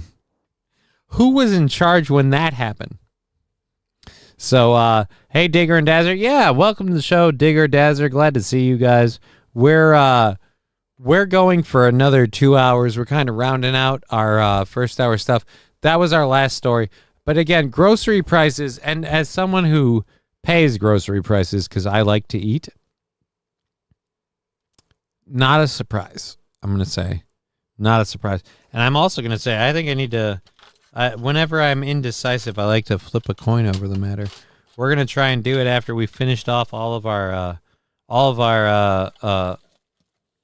Jim Beam Red Stag here. Should I order a pizza? I'm feeling like I did ramen last night. I feel like pizza. I feel like tonight's a pizza night. Yep, it's a pizza night. All right, there we go. Anyways, Wild Saffron, we're safe over here now. He won't read anything. Aaron, why the fuck are you texting Johnny during his show? How rude, says Wild Saffron.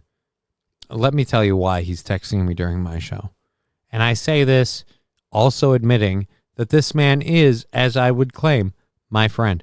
He has no idea I'm doing a show right now.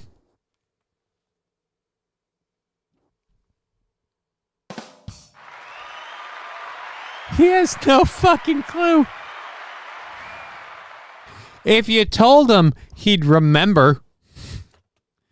But yeah, no, it's fine. We'll be all right.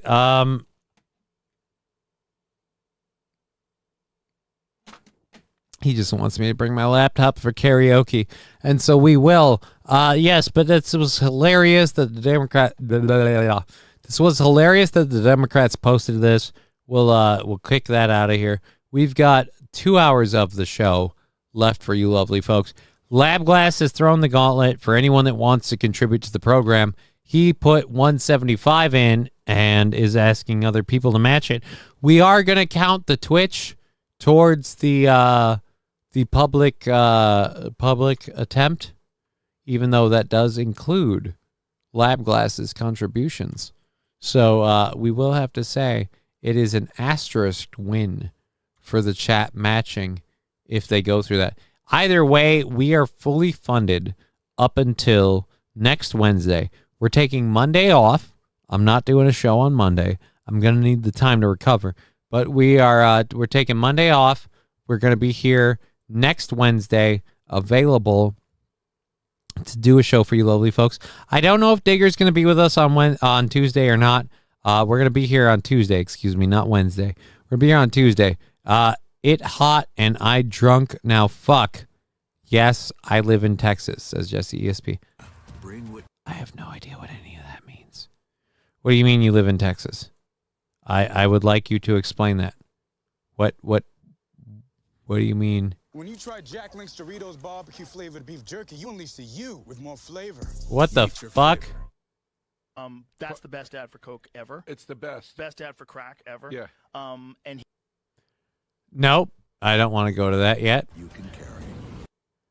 No, I don't want to go to this either. And return with so much more. I just want to stop playing your ad. Dear Lord.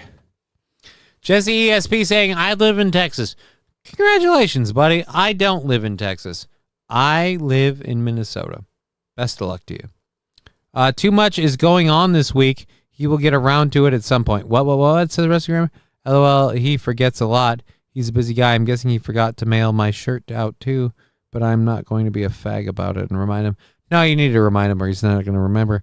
Damn, I done fucked myself on that one. What? He won't read anything. Even when you throw money, he ignores us. I do not. Wild Saffron saying, take the cure.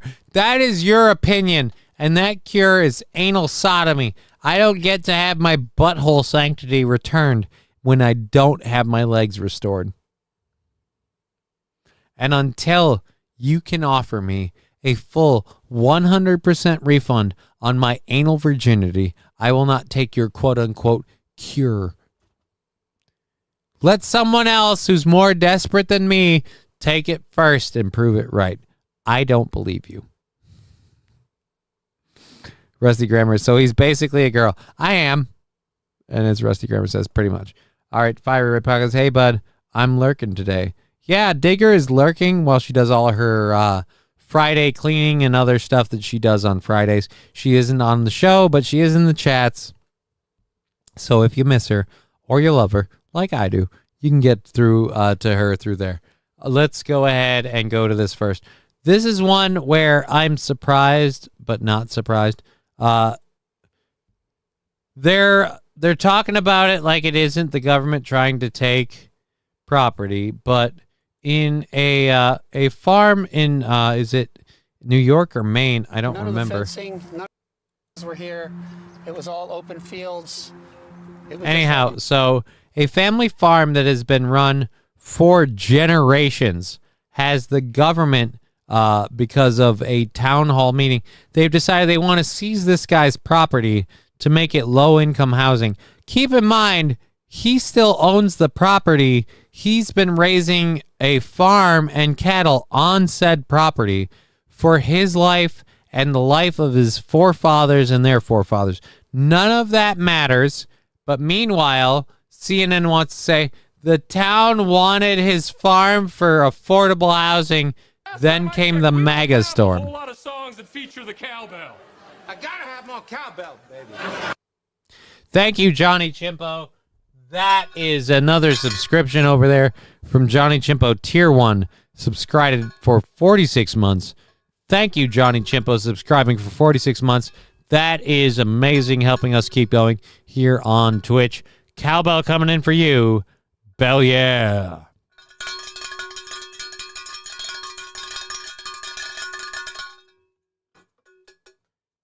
Thank you very, very much, Johnny Chimpo. We are so grateful. So, yes, they aren't like on. I love how they word it on CNN. Then came the MAGA storm. Or, let me put my own personal spin on it. Then came a bunch of citizens going, no, you bought the fucking property. You've been paying property taxes this whole fucking time. The government has no right to seize said property because they decided so. But let's hit play. This farm in Cranberry, New Jersey, has been in Andy Henry's family since before the Civil War. Now he's in danger of losing it to eminent domain. The town wants... Right. Eminent domain. The town decided that even though it's been bought and paid for, and you've been paying the taxes on it since before the Civil fucking War, we, the government, can come in and take your property because we want to build housing for poor people. Look, I'm all for the affordable housing thing. Government, you need to figure that shit out because that ain't okay. You can't just seize this guy's property. For affordable housing. They were talking about 4 buildings, I think, like probably 3-story. It's kind of hard to imagine. I don't want to imagine it. It's like, it's hard to think about. Henry launched a campaign to save the farm, which quickly got national attention and became a rallying cry for MAGA supporters around the country who flooded the town. Does it matter if they're MAGA or not? This is, again, supporting people, supporting a family who doesn't lose their property because the government just decided you could. I hate this, man. We're going to call this guy, and we're going to say, we're going to call this guy MAGA. We're going to say support of him is MAGA. Or we're supporting people being able to inherit a property their parents fucking paid for. Isn't that the whole idea of inherited wealth? The whole idea of upward mobility? That you inherit your parents, what they left behind, and you use that to build upon further? Isn't that the whole fucking premise? But you're telling me that the government can come in and seize this guy's farm because oopity fucking do they decided so? Does he get any money? Do they buy him out? Do they give him money for his value, or do they just say, fuck off, we're taking your fucking farmland? And again, people defending this, calling it MAGA. It's like, go fuck yourself. Brian the Science, how about we don't let the government steal our property? Jesse ESP saying chat, yes. It's in the chat. Join the chat. And I agree. Digger, what are you doing? You are spazzing the fuck out, with verbal lady. abuse. What kinds of things do people say? Can I curse? Yeah, go. Okay. You f***ing commie libtards, you think you're doing? You're not American. You're just, stealing from the taxpayer. You need to give that f***ing farm back. Matt Scott serves on the township committee that helped pick the farm as a building site. Right. That helped pick the farm as a building site. Now, here's the problem I have with all of this. You picked a person's private property that they bought and paid for and paid the fucking taxes on. This is the problem. You had no problem collecting the taxes from then till now. For the past 200 years, you've been raking in taxes on this fucking family. But then you decide that we want to fucking change the way your property works. That ain't fucking fair. Don't blame people. People are pissed. Generally in the country, they feel like the governing structures are not listening. All they hear is that. Yeah, and when you reach in to take one person's property to make low-income housing, regardless of the better fucking angels you're claiming to serve, you are kind of fucking over people who've been here. This 5 Democrat member committee in this town is seizing this hardworking farmer's, family legacy. I think it's an easy... Because you are. That's literally what you're doing. You're taking this farming family's legacy and you're going, hey guys, I know you've been here since before the Civil War. I don't know about you guys. I can't trace my family history to before the Civil War. So the fact that this guy can say my family has not only been here, they've owned the property since before the Civil War. Yeah, kind of a bad look, you guys. It's kind of not cool. And since 5 of you are Democrats, unless you've got 6 Republicans coming across going, yeah, we're right there with you, I got nothing for you. You're a piece of shit. Target for people. The story even caught the eye of the Trump administration. Agriculture Secretary Brooke Rollins blasted it as a Biden-style takeover and called Henry on the phone. It was nice to have that kind of high-level support, of course. I was here just trying to take care of the property, and here I am all over the internet. It's mind-boggling. It really is. Is this a political issue to you? Well, I'm trying to make sure it is not a political issue. If you're a Republican, a Democrat, a Bernie supporter, an independent, it shouldn't be a Republican. I don't think anybody wants people to come in here and say, we're going to take your property because a developer wants it. The Township Committee is just doing its job. And that's the thing. It shouldn't be a Republican or Democrat issue. It should be a literal eminent domain,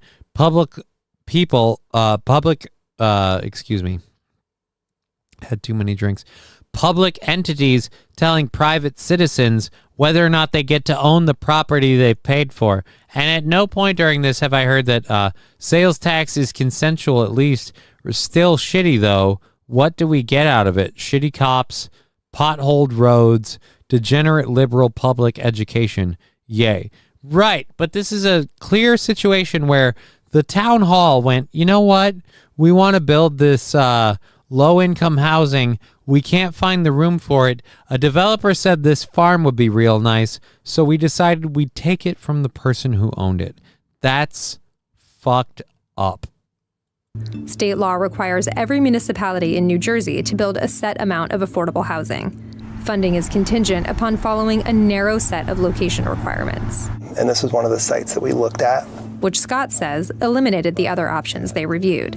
When we started the process and you look at the map and it looked like, oh, this will be a no-brainer. The actual viability of the property as far as its size, they weren't viable. Henry and his brother live in New Mexico and rent the land to a local farmer. Township efforts to reach the brothers. So what you're saying is the laws seem like they may have been, excuse me, just purposely built so that way public fucking land wouldn't be good enough and what they have available wouldn't be good enough, and they'd go after, spoiler alert, this guy's property. And unanswered until one day Henry showed up at a committee meeting. Yeah, I felt terrible. I was like, wow, there has to be another option. There's no other option. We vetted all these properties, and this is what we're stuck with. Why go the eminent domain path? None of us wanted to eminent domain. Had no desire to do that. If they don't want to sell, that's kind of where we're at. The council had to file its house. Scruffy saying sales tax is fine because you can opt out of buying my stuff. Income and property tax is criminal, not buying. Here's the funny part for me. I'm fine with property tax, but I feel like property tax should be the tax on the point of sale. I feel like the property tax shouldn't just always be like, no, you have this property, so we're going to tax you. No. I bought this land. I paid for this land. This land is my land. It is not your land. So keep your fucking hand out of my pocket. It doesn't work. Fuck it. Anyways, the sales tax, yeah, that's a sales tax. Yes, that's fine. Sales tax is fine.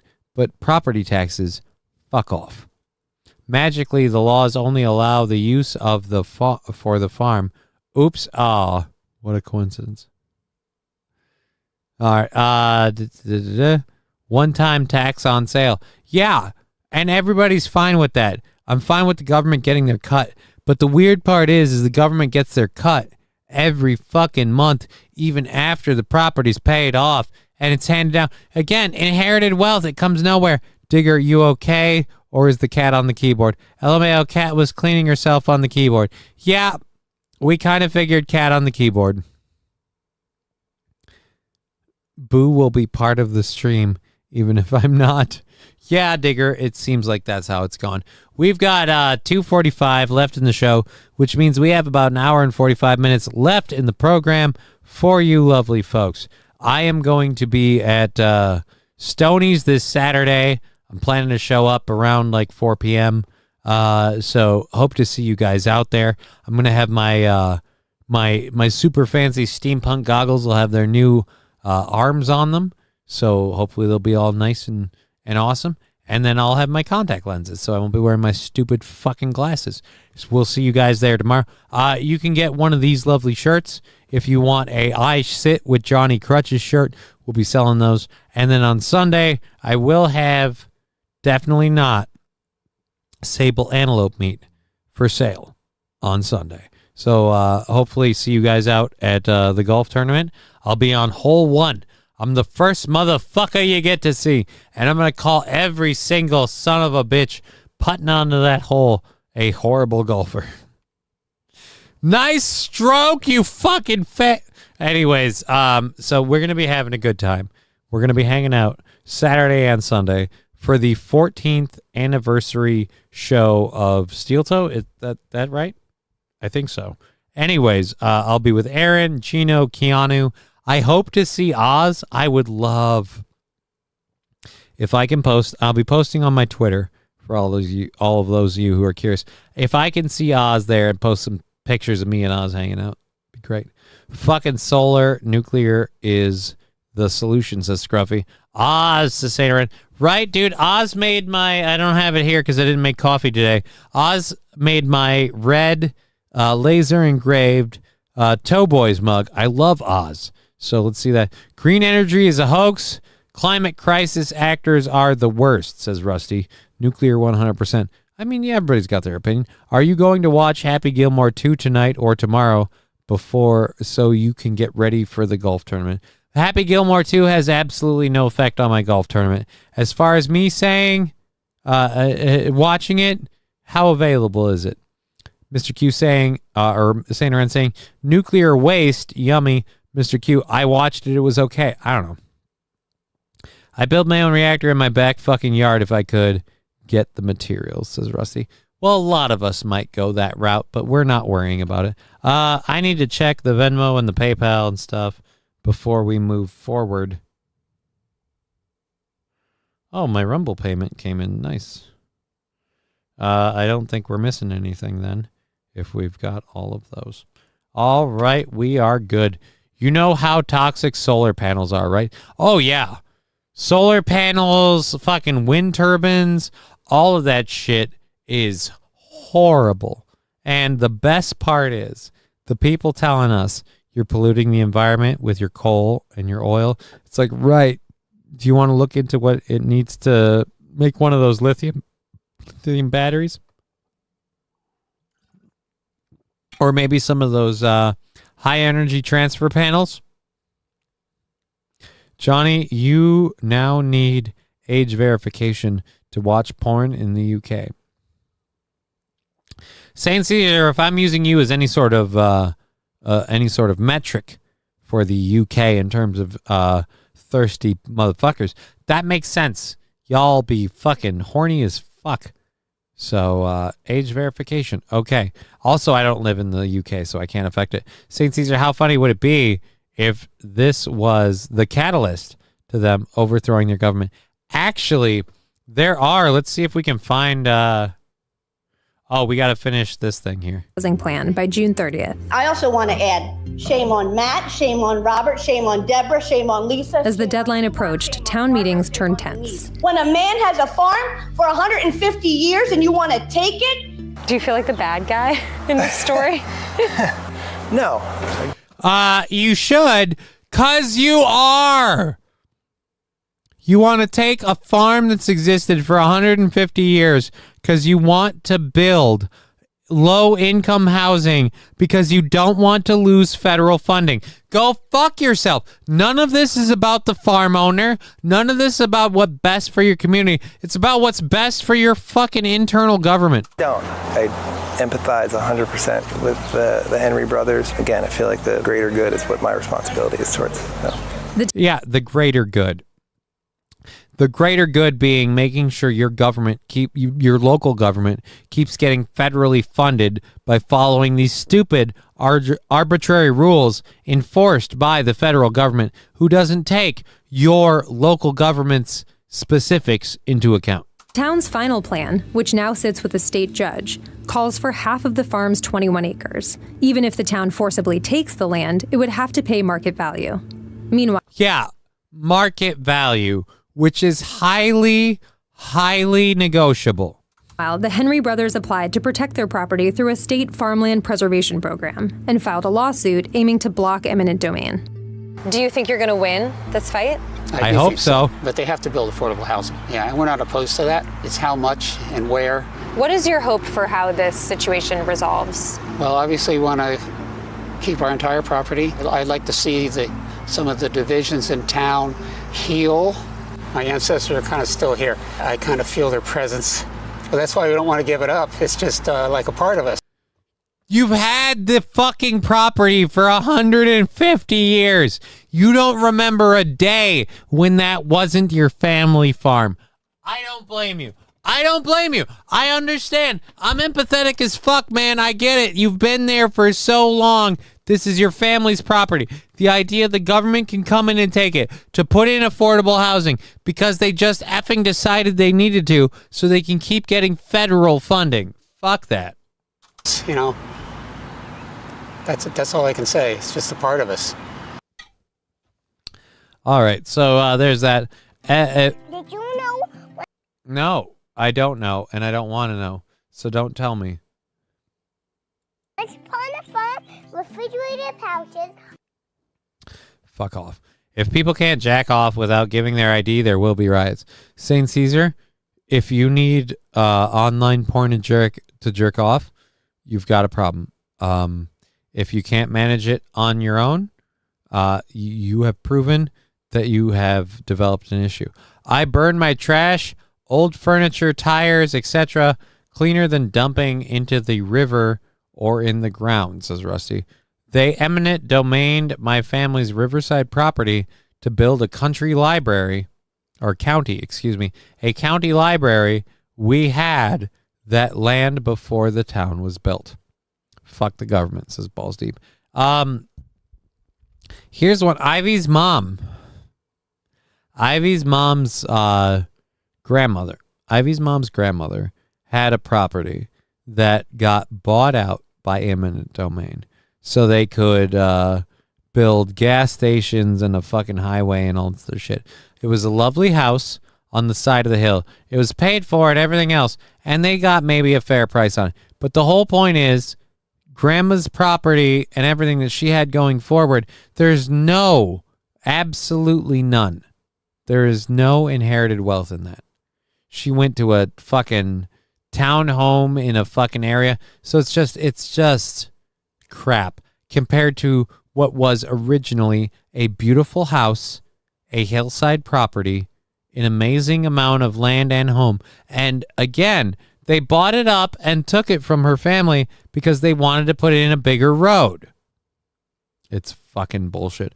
I'm with St. Aran. Eminent domain is theft. It absolutely is. Eminent domain is fucking theft. And the worst part about it is when eminent domain comes in to take your property, they're taking a property you've already been paying taxes on every single fucking month. You pay property taxes. There's never a day in your life when you have a property that you won't pay property taxes. It doesn't matter if you own it. It doesn't matter if you're paying off a mortgage. It doesn't matter if you've owned it for generations. You will always owe the government for the privilege of your land. And when they feel like it, they'll come in and take it from you. And they'll use convenient wording like, we'll pay you market value. But they'll have their own independent financiers determine what that market value is. I've dealt with this shit with disability. They will come at you with their quote-unquote facts, and they will bottom dollar your ass. If they're going to eminent domain, they should have to pay 5 times the value. I agree. You should have to pay 3, 4, 5 times the value. The problem I have with that, Scruffy, is you're still going to have the same fucking financiers coming in and bottom dollaring that price. So the 5 times is still barely even 1. It's horrible. Property tax is theft. Have your home you paid for and take it if you don't pay it. That's theft. It is. But we don't live in a world where we can and would stand up and fight the government over that. So eminent domain will be a thing. We have an hour and a half left in the show. I want to give a quick thank you to Lab Glass and our buddy Scruffy D25.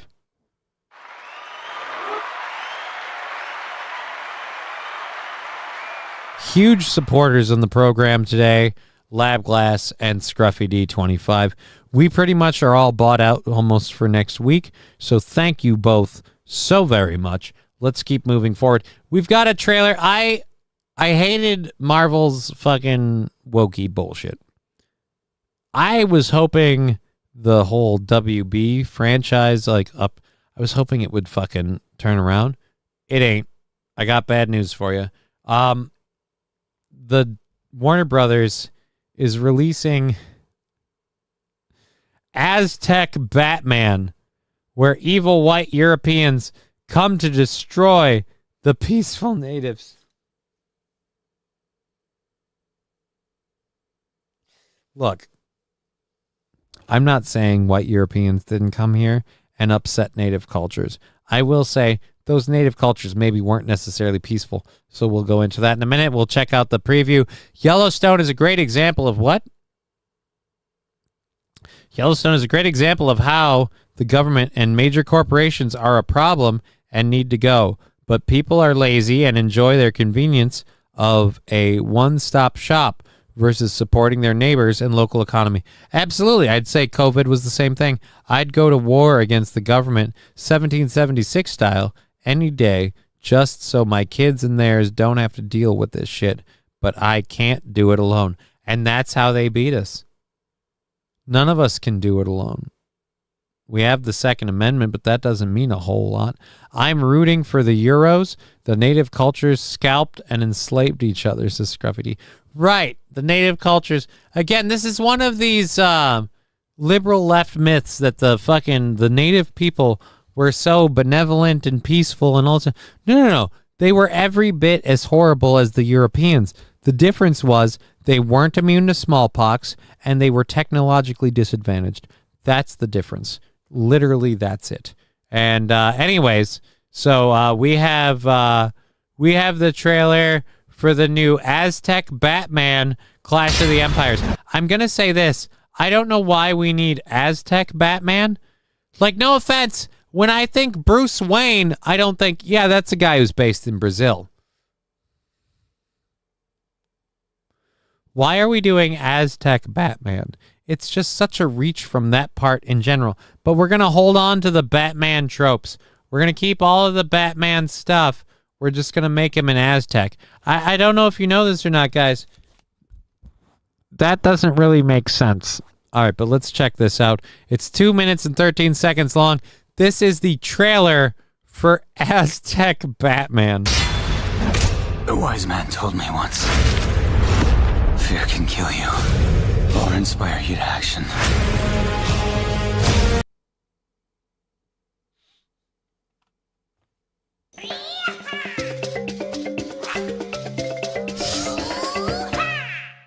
Thank you, Saint Aren. This is so bad. I've gotten, how far am I? Fuck, I'm only 10 seconds in. I'm 10 seconds in, and this is so bad. Fear can kill you or make you strong. Again, Aztec Batman. Wouldn't they go more with, like, jaguars and panthers and shit? Bats weren't as big a thing for them.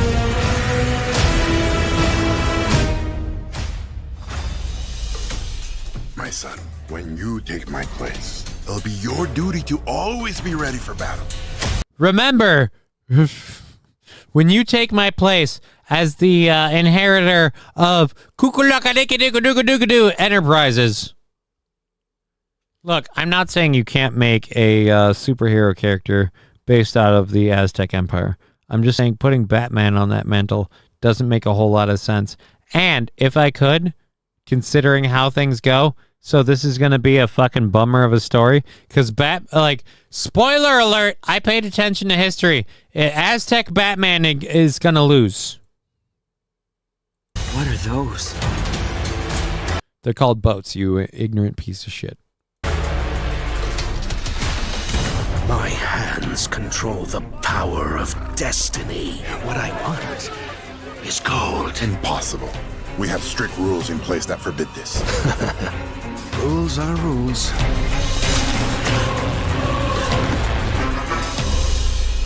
Slaughter them all!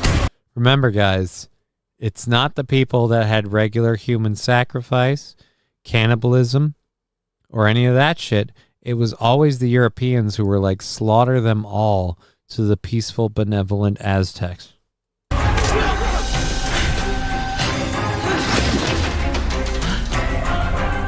you all right?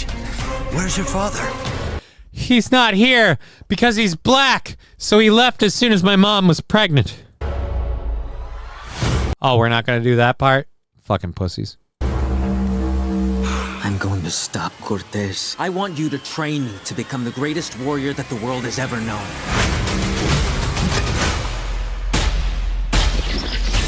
What else do you require, my lord? Fear. Even with all of your training, I still can't... First try. Who did that? Who did that? Thank you, Saint Aran. Thank you so much.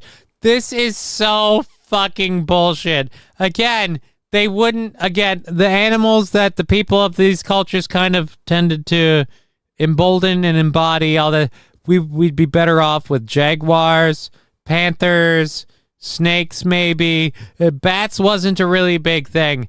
This is a really, really... Like, dude, this is a huge fucking shoehorn. Did the WB see Marvel Comics and Marvel Universe kind of take a giant wokey shit and they went, challenge accepted? Because Jesus Christ, you guys. Feed them. If only there was somebody who was stealthy. Oh, wait. Great, guys. All right, guys. So now, as opposed to Catwoman, we have Jaguar Woman, because not only are we going to make Batman a wokey message for poor indigent... fucking Christ. It's over. It's fucking over. Did I hit the wrong button? It's fucking over. This looks like when they make a Christian version of popular movies. Right.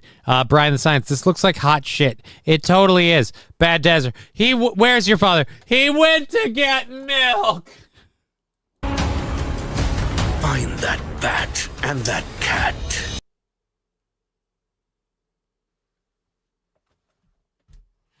This is the stupidest pile of shit ever. Wait a minute. We're bringing the Joker into Aztec culture. Now I want to see how we fit that. Put your trust in me. The stupidest thing ever might be the Spanish conquistador Joker. Stealthy. Was that in the Aztec vocabulary? I don't know. LMFAO, hilarious Twitch people. Yes, we're good here. Penguin is a toucan bird. Cortez must stand and face my vengeance. Not vengeance, but through sacrifice. Wait a minute. So Poison Ivy's in this too? You've been given a sacred... Scruffy D pointing out they can't create their own stuff, just gotta steal ours. Right, because they're coming at it from, we want to push a narrative. They don't come at it with, we have a story, and we want to tell a story. They have it with, look, we really want to make white men seem bad. We want to make indigenous people seem benevolent and innocent. So, we're going to take Batman and use it to tell that story. It's so peaceful, they played football with the heads, then sacrificed the losers. Right, Bad Desert? It's really funny. It wouldn't be Catwoman. It would be Gato Woman Cat. Says Mr. Q. You're absolutely right, Mr. Q. It is Gato Woman. Ouch. So I was deeply hoping that Marvel Comics, which does not seem like it's going to be able to pull up out of the shit spiral it's in. I had a brief moment of hope with Deadpool and Wolverine. That has now subsided. I didn't realize, like monkeypox, the WB apparently got into the ass of Marvel and now it's transferred over. So DC is dead. I would agree. DC Comics had animated series and stuff to really hold on to. And with this, I would agree, DC is dead. I'm not even going to finish the fucking trailer. I don't want to see it. Aztecs played tetherball with the losers' heads. Right? Again, it's just, you take one of the most publicly known cannibalistic, human sacrificing societies, and you go, oh, the poor Aztecs because they got conquered by Europeans.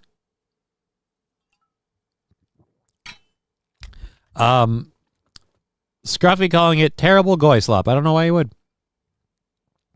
King Kong Dong saying Happy Gilmore 2 tonight. I don't know that I want to see Happy Gilmore 2.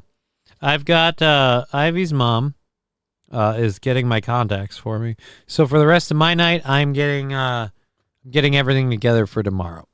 That's kind of what I'm doing tonight.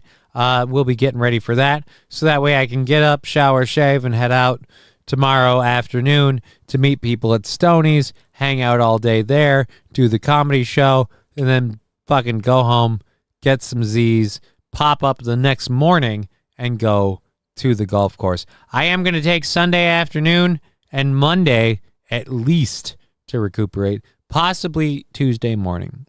I'm going to talk with Aaron about that in person and see about maybe not doing shows next week. But I am looking at an apartment on Monday, and this show will be back on Tuesday. We're fully funded through to Wednesday. Now, every dime we make going forward here counts towards our $25 goal for the 31st, which is, I believe, Thursday. Now doing an Aztec-themed Diablo movie using DLC from Diablo 4 as the plot would be good, says Brian. Yeah, but that's way, way different. Again, the problem is the movie wasn't, like, proposed on the basis of what the movie was. The movie was proposed on the basis that it would be arguing the not arguing, but that it would be painting European conquerors as horrible, evil people and the people of the area as just benevolent, innocent victims, which, again, not really right. I mean, little A, little B. I could argue both.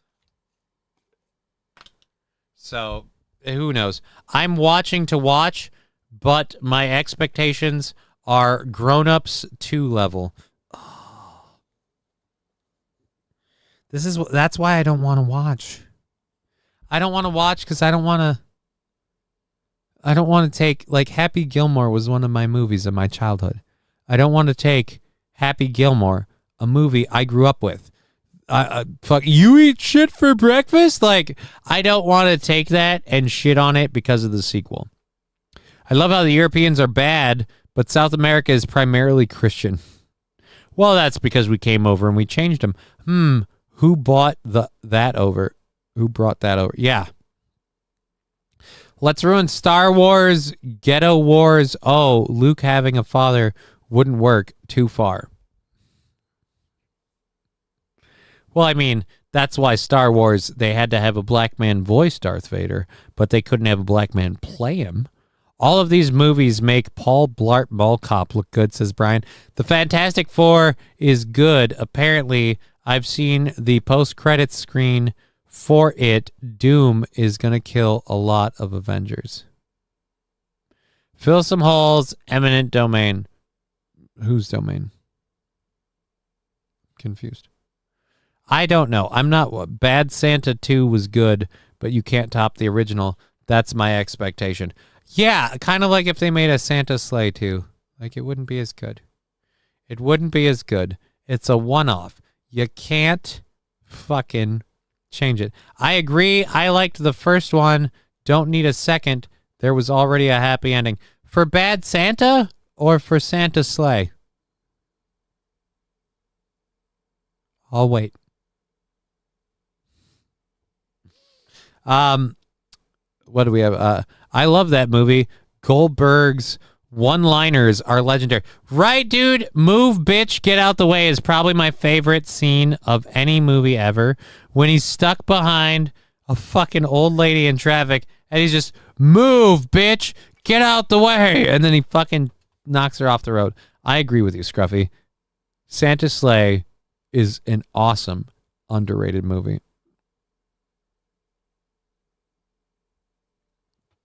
I'm Santa, not fucking Dracula.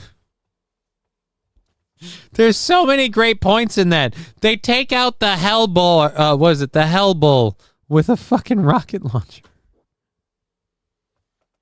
There's so many good points. Or the part where he's in the strip club and he goes to use the stripper pole as a weapon, but before he does, he gets like Windex or something and he wipes it down. Fucking brilliant. Awesome. I'm with you, Scruffy. It's my favorite Christmas movie. Santa's Sleigh is the shit. We have a couple of things to talk about. We have an hour and 15 left in the show, so let's move forward here. We're going to get to some stuff here. For those of you who don't know, Brian Koberger was sentenced to life in prison. A lot of people wanted him to face the death penalty, but part of his plea agreement is life in prison, I think. So let's go to this and 12 hours after this photo, 4 of 6 University of Idaho students would be senselessly slaughtered in their sleep, attacked in their beds in the middle of the night. In the middle of the night, I go murdering in my sleep to kill 4 co-eds and stab them so deep. Oh, dear Lord. It's time their families looked their loved one's killer in the eye and let loose. You're evil. There's no place for you in heaven. You took our children. Yeah, I should hope there's no place for him in heaven. But the fact is, you guys are going to let him have a place here until, till he dies of old age. You are going to suffer, man. He stole parts of me I may never get back. May. He took the version of me who didn't constantly ask, what if it happens again? What if next time I don't survive? Dylan Mortensen was inside that Moscow house of terror. She woke up and saw Brian Koberger. She and roommate Bethany Funk are the sole survivors. They, too, hoped for answers. But when given the opportunity to say something, Koberger said, I respectfully decline. If you hadn't attacked them in their sleep, in the middle of the night, like a pedophile, Kaylee would... Ma'am, I don't want to fucking mince hairs with you here. Attacking them in the middle of their sleep isn't specifically pedophilic behavior. Pedophilic behavior is aiming towards people of a younger age. If you were to say, routinely make jokes about treating young women as sexual objects, like 6-year-olds, 8-year-olds, 9-year-olds, that kind of thing, that would be pedophilic behavior. If you continually made jokes about fucking little kids, that would be pedophilic behavior. Murdering people isn't. Would have kicked your... Thank you. Thank you.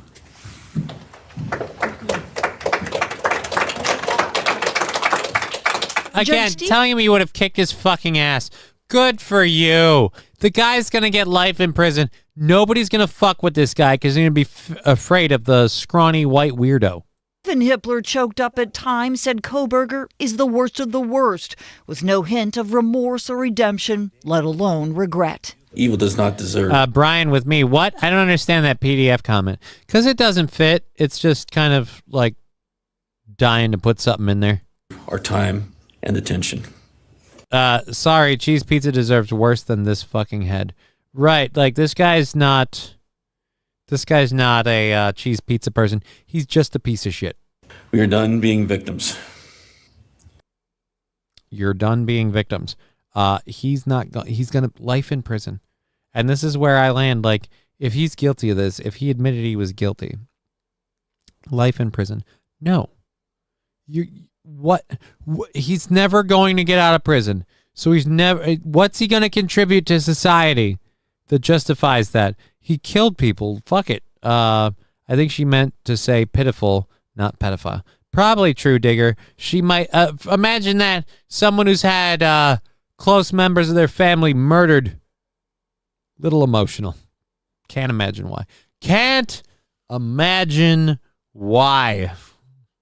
We've got an hour and 15 left in the program. Scruffy threw the gauntlet down for y'all on the chat there to match his 175. Not Scruffy, excuse me, Lab Glass. And Scruffy has helped put a huge contribution into that on the Venmo, the PayPal, and the or the Venmo and the Twitch. So now we have an opportunity for people to throw in on Twitch and stuff, and they'll get all of next. My Christ, my damn phone sucks. What do you mean next? That's why you end them. Yeah, I agree. I don't feel like Brian Koberger is going to be useful to society. I don't feel like anything he's doing is going to be helpful. I would certainly love to see people like that not kept alive indefinitely on jail. Like a life sentence and death row, what's the difference?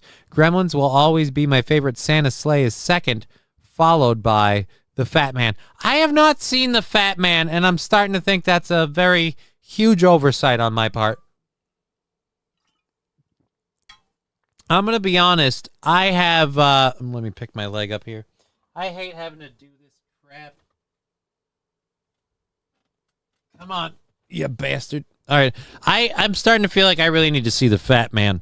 All right. So we are, again, live on Rumble, Twitch, YouTube. Thank you for being here on all three platforms. Happy to have you. We're hanging out a little lower on the weekend, as is the case. We're going to drop the Koberger thing because there's not a whole lot else to cover. It's despicable that he didn't... what the fuck is a Jet 2 holiday?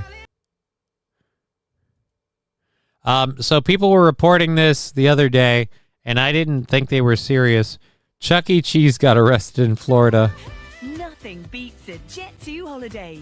And right now, you can save £50. They arrested a Chuck E. Cheese mascot in Florida.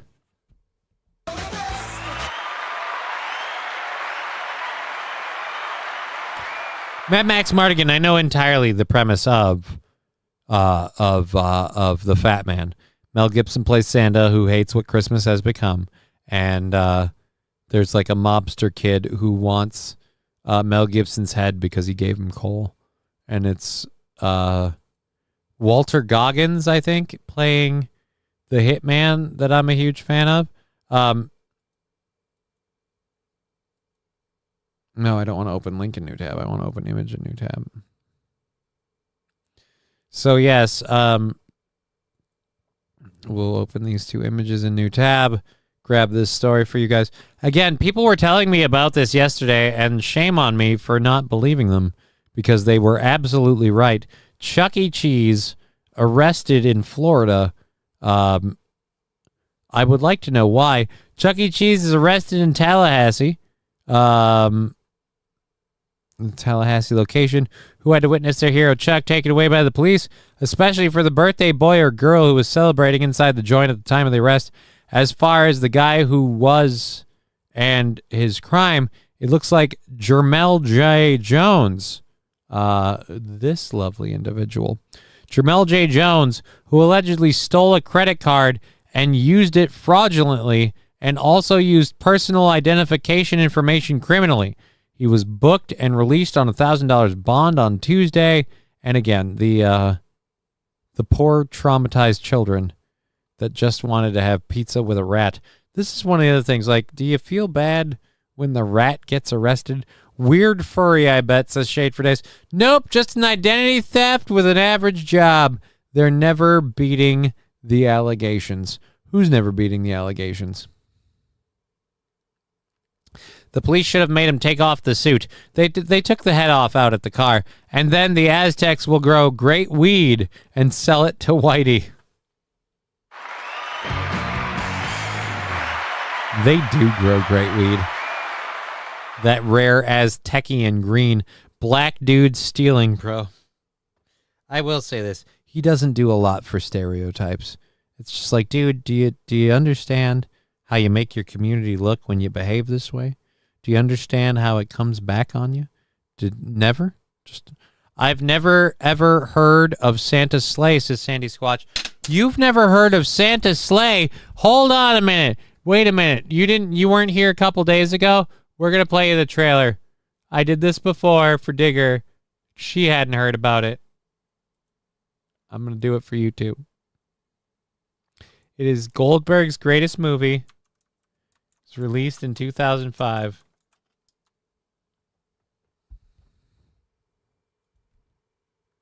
You're welcome. Grandpa, I want the truth about Christmas. If it's the truth you want, then it's the scary truth you're gonna have. According to the Book of Claus, Santa, Satan's only son, lost a bet and was forced to spread Christmas cheer. But now, all bets are off. Santa? Yes, there is a Santa Claus. And again, that first scene there with fucking what's her name, Fran Drescher and all them, that happens in the first fucking minute of the movie. And how he decimates that Christmas dinner is epic. I'll say it again. Fucking epic.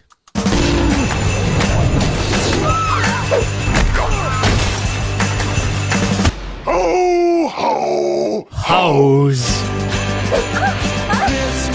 Santa Claus is not a myth or a legend. He's real. And he's pissed. Only he's not bearing gifts and presents anymore. Christmas can sure scare the dickens out of people. He's scary yet educational. I'm just trying to spread a little Yuletide fear. Are you saying Santa is offing everyone who's naughty and nice? Yeah. Nicholas shot him! You shot Santa? Run away! Santa's on the loose! This holiday season, Wild Saffron saying Santa is Satan's son. Who's his mom? Hillary Clinton? They don't really cover that part. You might have a point, but either way, it's just fun. I talk shit while trying to get a Casa Bonita reservation, right? lock your doors. I really want to go to Casa Bonita. Let's be clear. If I'm ever in California, I got to go to Casa Bonita. Bolt the windows. Oh, Grandpa got run over by a reindeer. Everyone stand back. Things are about to get a little messy. And block the chimney. 'Cause naughty or nice, Santa Claus is coming to town. Santa's sleigh. Go ahead, kid. Let's see what Santa Last time I got checked, you. we don't have a whole lot of songs that feature the cowbell. I gotta have more cowbell. It's a great movie. It's a great Why the movie. melons have weddings. They cantaloupe.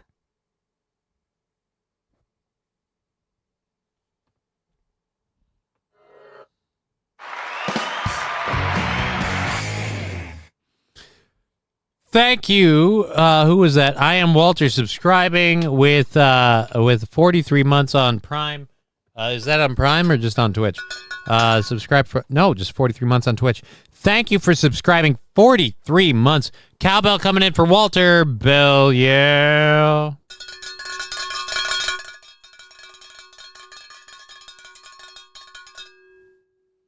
Scruffy saying, good day, Amish Walter. Why is a Walter Amish? I didn't know Walter became Amish.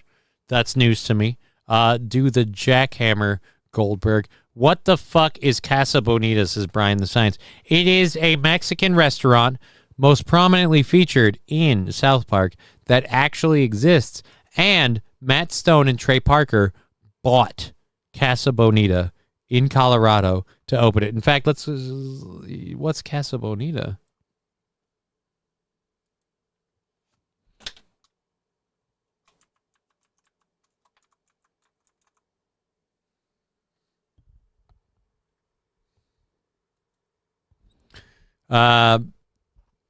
Here we go.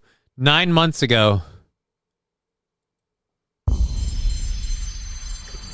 Hello! Welcome to Casa Bonita. Anyone's parents divorced? People call Casa Bonita the Mexican restaurant Disneyland. When you grew up in Colorado, you just remember how awesome it was. When I was a kid, it was a dream that one day I could own Casa Bonita. I am going to Casa Bonita. Why do you think Casa Bonita is so important to Trey? There are cliff divers, caves to explore. It made it feel like a dream. Fans residents of Casa Bonita have been missing this iconic restaurant for more than a year. The kid in me was just like, hey, you want to buy Disneyland? I could do that? Creators of South Park purchased the iconic Casa Bonita, a fine dining restaurant.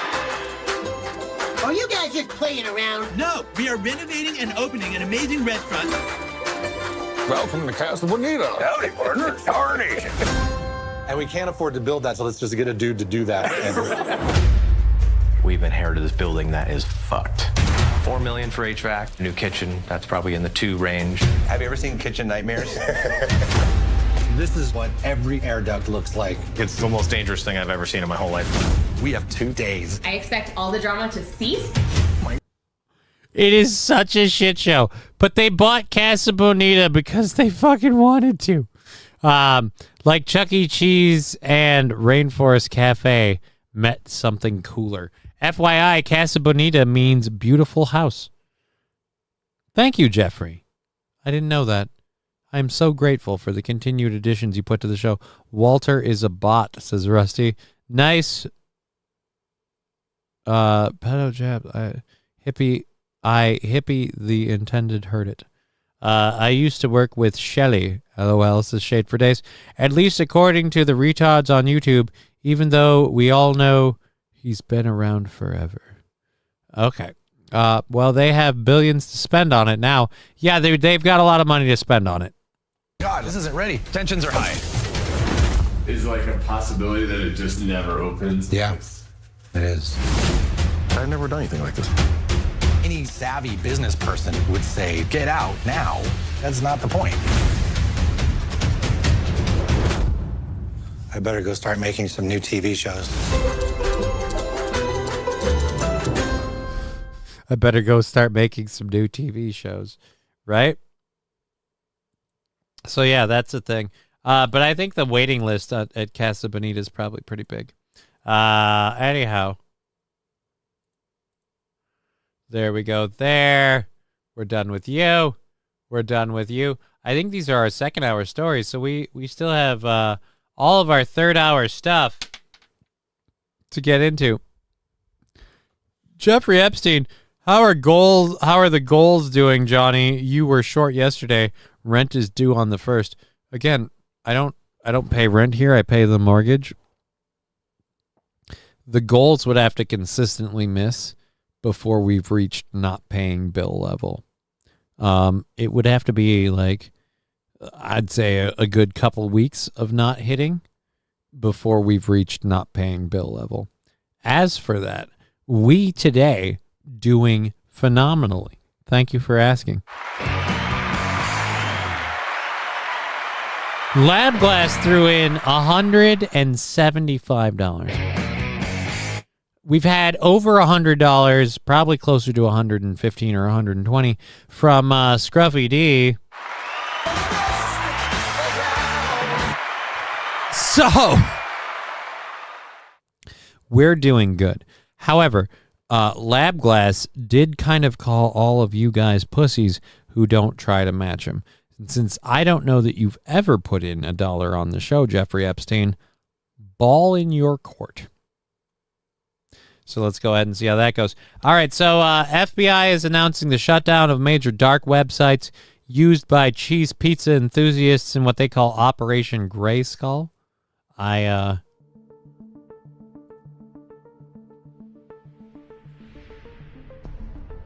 everyone. I'm Kash Patel, Director of the FBI. I'm excited to announce the result. Hi, everyone. I'm Kash Patel, mouthpiece of the administration for the FBI. I'm excited to announce, after letting all of you guys down, thinking that we were going to get in and root out the deep state stuff, we are going to actively do a little bit of the things that we promised. Of a global operation to take down 4 of the biggest child sexual abuse sites on the dark web and bring the criminals who operated them to justice. As a result of Operation Grayskull, the FBI arrested 19 subjects here in the United States. That's right. Operation Grayskull, which is known by its rallying cry, I have the pedos. Sorry. International partners helped coordinate additional arrests in 7 more countries. Shockingly, Many of these perpetrators had no prior criminal records. They were people we knew and trusted. Were any of them? Hey, I got a curiosity. Were any of them listed in Jeffrey Epstein's black book that you claim no longer exists?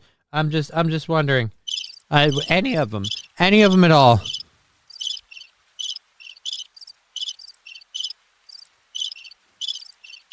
They were active in our communities and around our children. This is why we must stay vigilant. Did they have the last name Steen? Investigations like this are thorough and resource intensive. They often take years due to the complexity of tracking perpetrators on the dark web. Well, here's my... I understand. Tracking perpetrators on the dark web is complex. It does take time. I get that. But let's hear me out. Let's say you found somebody, a perpetrator, and let's say you arrested him, and while he was arrested, you had him executed. And you covered that up so it looked like he didn't get executed. He simply took his own life.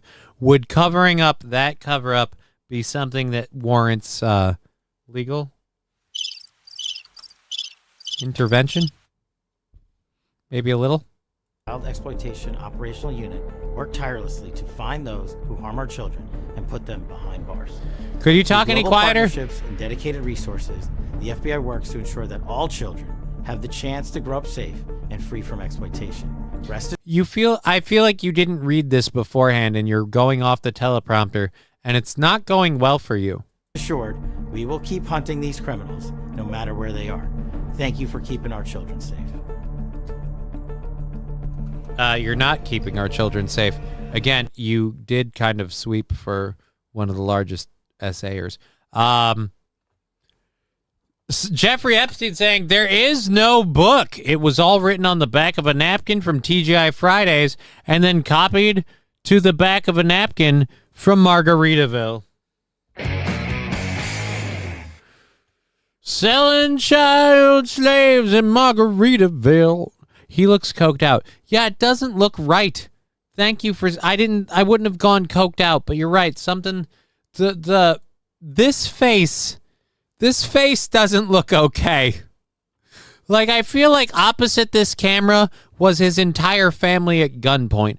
Or, as Scruffy said, he looks coked out. Yeah. So, A or B. I could go either way. St. Caesar. Meanwhile, the Epstein files are just sitting there. Yeah, it's very interesting. But don't worry, guys. They're catching all those horrible, evil child traffickers on the dark web. They're not going to worry about any of them that they had arrested. Johnny, can I call you so I can speak to you? No, we don't do that. We don't do that, sir. I didn't let Charlie call in, and he's a piece of shit. You're an alleged child trafficker. I don't know that I want to be linked to you. Quite frankly, the tenuous relationship we have through the chat is about as far as I'm willing to wade into the waters of responsibility with the things you're alleged of doing. So that's just, where I stand. We have an hour left in the program. We've got our third hour stuff to get to. We got one thing left from the first hour to cover. I will once again remind everyone, I'm going to be out this Saturday at Stoney's in Rockville, hoping to show up by like 4 p.m. I will be there. I will be selling the red I Sit with Johnny-Krutches shirts. If you want one of these lovely fuckers, you can have one. I'll be selling them. I will also... I don't know if I'll have the meat sticks with me tomorrow. It seems really weird to do that. But we'll have the shirts there if people want to buy those. And then on Sunday, I will be out on the first golf course for Aaron's golf tournament, for the Steel Toe golf tournament. I will be hole one, and I'll be selling my meat sticks there, absolutely guaranteed. 1 for $1, 6 for $5, or 6 for $5. And we hope to see you guys out there. I'm Johnny's agent, Mr. Epstein. His schedule is completely free after Sunday. King Kong Dong, you are not my agent. I never agreed to that in the slightest. I would appreciate it if you would not spread such slander.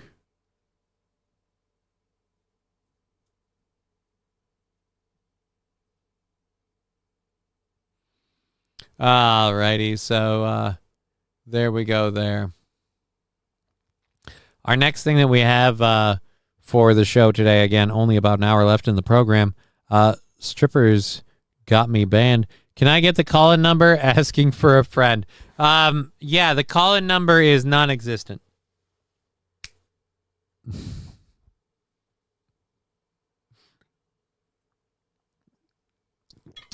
Thank you for that new boot goofing. Hey, I'm trying to get you a sweet deal with this nice gentleman. This nice gentleman is accused of sexual trafficking. I don't think there's any sort of sweet deal involved for me. Let's just say not interested. Not interested in kids. Not interested. Here's where it is. 25-year-olds. I'm like, it's too young for me. I don't got that kind of energy. Me and Nikki already have that shirt. I will buy the other one, though. What other one? I've only got these. I have these because I have a case of them in my my luggage thing.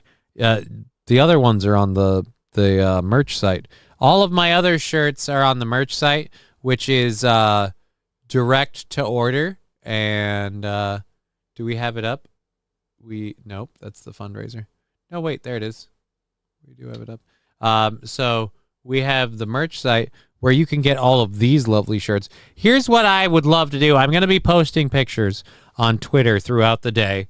I'm going to be updating Twitter throughout the day of what's going on. I would love to see some of these. If I see one of these in person, in any of the aforementioned colors, if anyone has the awesomeness to come to the anniversary show wearing the Cucko the Clown shirt, I want a fucking picture with you.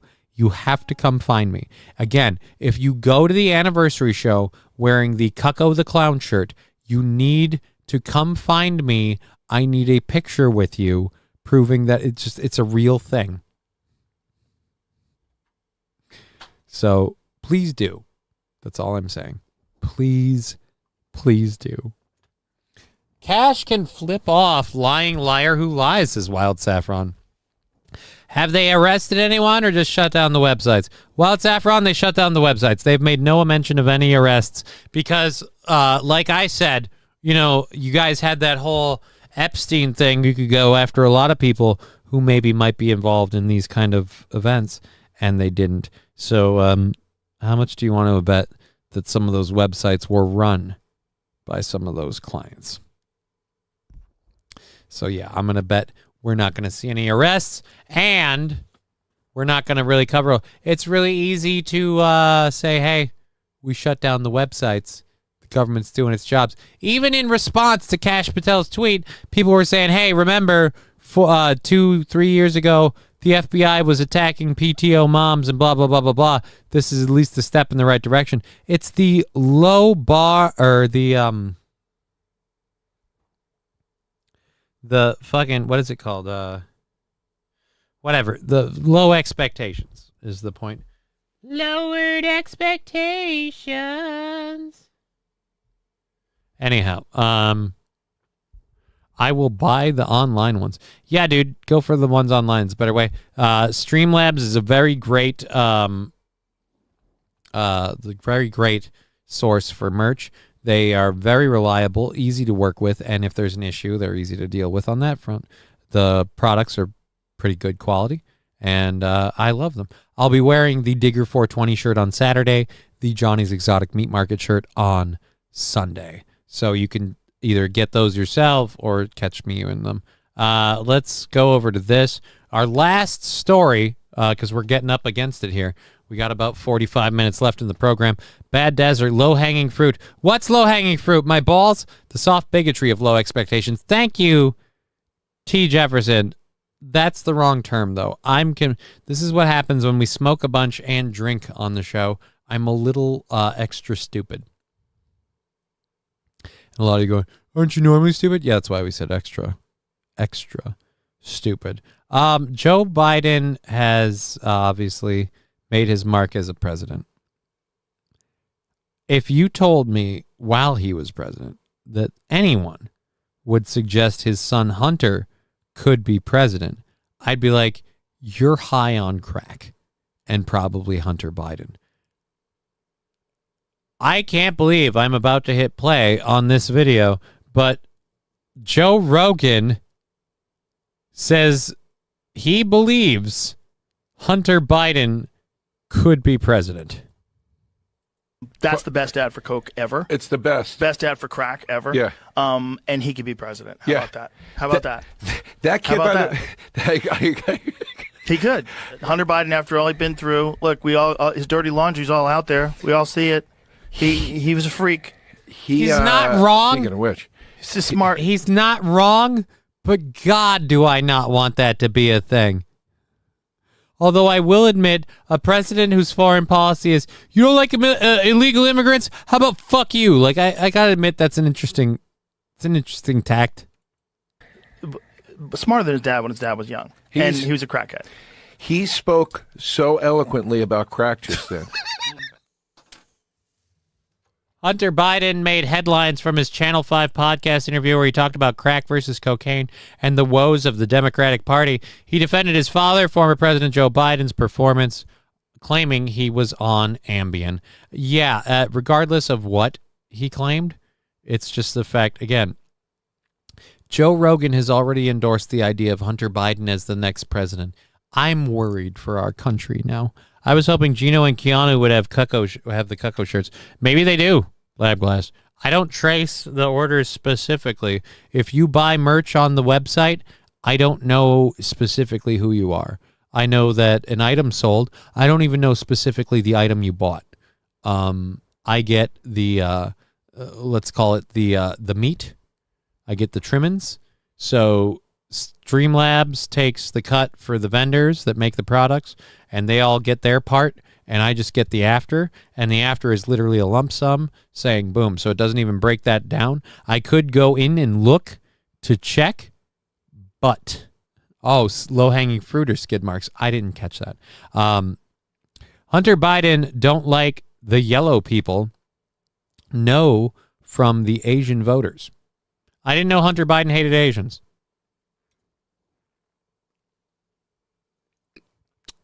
Turns out Hunter Biden doesn't like Asians. Says there are a lot of slippery slopes.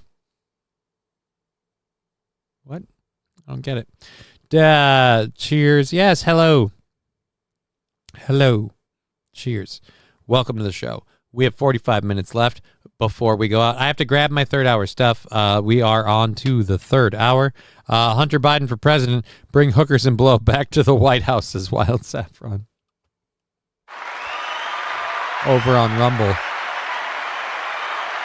Thank you. Let's clear out our first hour stories and our second. Whoa, somebody's coming. All right, bam. And then we need to grab second hour stories are done. Bam. We're on to the third. For our third and final hour, we got a couple of things to talk about. We're going to talk about the Starlink outage that's hitting a couple of places. We've got more signs that global warming might not be the thing that we were warned about because, according to what we've heard, X, Y, and Z don't add up. And then we've got a couple of different stories. We've got the Australian Prime Minister saying he's going to lower cost of living, and the way he's going to do it is he's going to stop taxing beer. How much beer are you drinking in Australia that if you take the taxes off of beer, it lowers your cost of living to make, like no offense, I mean, in America, most households aren't buying that much beer. That's a lot of beer. You guys are really like, whew. At a certain point, when does it become you are now a stereotype? I've got questions. All right, we're gonna have to reload this. Let's unmute it and go to this here. Dunking Johnny was a bad idea. Oh yeah, dude, dunking. We are drunk now. Yes, cheers. I mean, I was tipsy. I finished my Red Stag. Yep, not just there was a drip in there. That stuff is tasty. God, that stuff is crack. I haven't had any for a long time. And I bought a bottle a while ago, and I started drinking it again. I was just like, ooh, it's just so good. All it needs is an ice cube to keep it cold. It tastes so good. Dunking Johnny was a bad idea. Yeah, I nearly broke my leg on that whole ordeal. I nearly broke my leg. It got bad. I got hurt. I didn't actually break my leg, but I got hurt, and that could have gone worse. So that won't be a thing. So it won't be happening again. It would make a dent in my income, says Mr. Q. She got rid of the liquor tax. Probably pay $1,000 in liquor tax a year. Especially if your local liquor store is municipal. Oh. Well, I guess I stand corrected. I want to go there, bro, says Jesse ESP. The golf tournament should have been played 2K PGA Tour. That way Johnny could have played. I hate golf. And St. Caesar, that's an entirely unfeasible idea. In order to arrange such a thing, you realize, you're like, you know the show that does a morning news show with a host who's a Luddite that doesn't understand technology despite the fact that he was born in today's modern society, all that stuff. Yeah, no, he should have had an online game tournament that his fans totally wouldn't have called lame and gay. So that way one crippled guy who honestly, full-heartedly has admitted he doesn't give two flaming fucks about golf could play. Yeah, no, I don't care. I don't care at all. I'll be honest. Don't give a shit. I'm going to go there because I agreed to do the whole Johnny's Meat Market thing. I'm going to hang out. I'm going to heckle the people putting up to hole one. I'm going to sell some meat sticks, and I'm going to move on with my day. It's going to be great. I hope to see you guys out there. Be sure to stop by. Bring your cameras, your phones, tweet on the socials, whatever. I don't know. So people have suggested that I consider getting Starlink. And I've always said, why? Is it so much better than everything else? Let's find out. Apparently, Starlink, I didn't know this, Starlink can have outages. I thought you bought the thing and you linked to the stuff in space. How do you have an outage? I think 48 hours, frankly, in Ukraine's second city, Kharkiv. While on Thursday, nearly 40 people were injured after two massive Russian airstrikes overnight. A person was killed by a Russian. I'm waiting to hear how this pertains to Starlink outages. Gliding bomb, clearly a Russian military focus on that particular city, but also overnight too, I shouldn't overstate it, but some element of panic or concern when the Starlink space-based satellite internet service that Ukraine and to some degree Russia as well absolutely rely upon for their military operations, their defense, experienced a global outage. Now, Starlink is currently in a network outage, and we are actively implementing a solution. We appreciate your patience. We'll share an update once the issue is resolved. So in other words, Starlink went down. Why is this? For you or me, that might mean potentially we lack the internet for an hour or two. For you, right. For Ukraine and Russia, it means they can't get issues and orders to their troops because nobody has a cell phone. Ukraine's frontline troops, it means they can't speak to each other, that they are often blind. And so they'll just fucking engage in war? This is really weird. Why would a government rely on Starlink for their internet if it's that unreliable? Solar flares could take them out, says Bad Desert. This is one of the things I don't trust about with Starlink. That's what I would agree. That could be a thing. I will be there Saturday, but no golf tournament for me. Got some racing to go watch. Cow Tipper 500. Endro race. Well, good for you, Mr. Q. Look forward to seeing you guys. Solar flares, that's the whole space-based like internet thing that I have a problem with. There's a lot of shit in space that could be a problem. Anywhere from the massive amounts of garbage we have up there creating a debris field that starts wiping shit out, or asteroids, solar flares, alien intervention. Fucking call me weird, but couldn't we get like ground-based internet set up?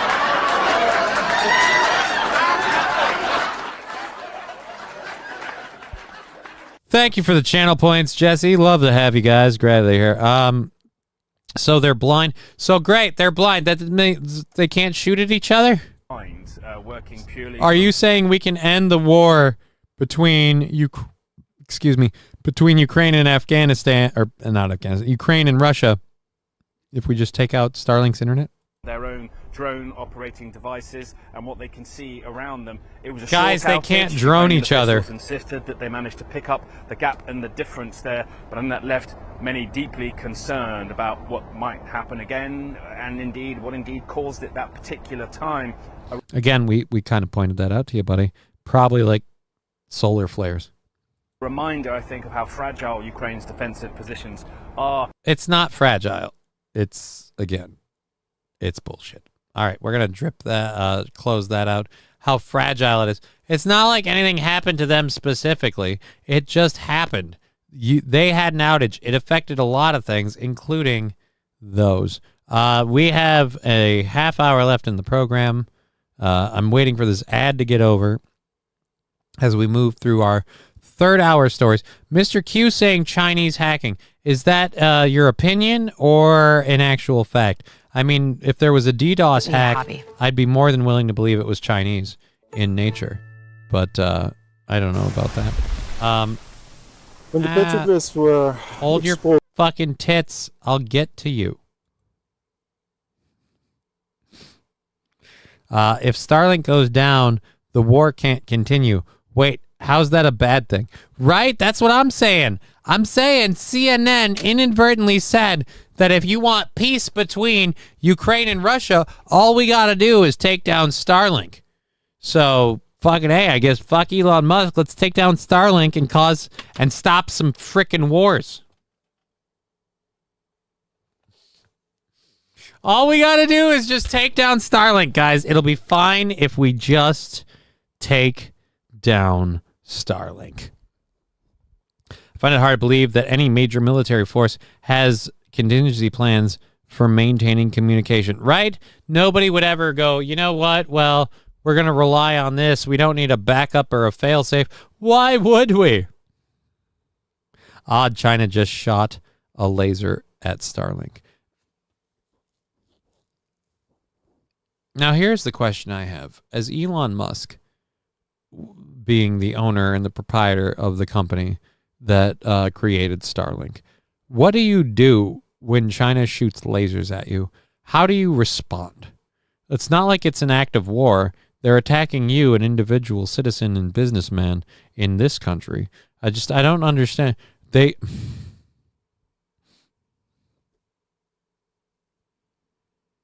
But then they would just spend more money on the other wars, says Mr. Q. Who would spend more money on the other wars? Scruffy, I don't remember when that comment was, but Clouds question mark, thank you. We have this next video to get into. Again, we're kind of winding down here. It's the weekend, it's a party. I wish I still had water in my cup. We are going to be going till 4:30, so we have a half hour left in the program here with you lovely folks, and then I'm going to get up out of here. I'm going to be at Stoney's in Rockville on Saturday, hanging out at the Steel Toe Anniversary Show. I hope to be there by 4 p.m. I'm going to be at God I don't know what golf club on Sunday, and I'll be on hole 1 for the Steel Toe golf tournament. Evil Bond villain kind of stuff, says Mr. Q. Knowing Elon Musk, he would probably respond with rods from God or some kind of crap you don't even know about. Well, in order to do rods from God, wouldn't he have had to launch them into space with his rockets? I don't think he'd have that yet. And I kind of feel like in the case of Elon Musk, what are you going to do? Like you put up the Starlink shit, anybody can shoot at the stuff. I don't know. If Starlink goes down, yep, we covered that. Wapakata Golf Course. Thank you, King Kong Dong. I will be at Wapakata Golf Course. Sounds like it's owned by Native Americans. Is it owned by Native Americans? It should be.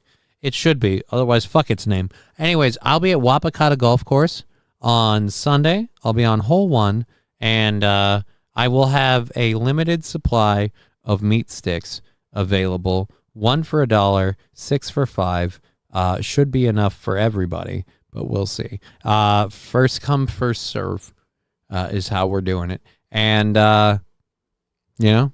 hoping to break even on that. Never mind, I might have misunderstood, says Fallen the Great. China satellite laser outpaces Starlink, China's 2-watt satellite. Yeah, I feel like that's different.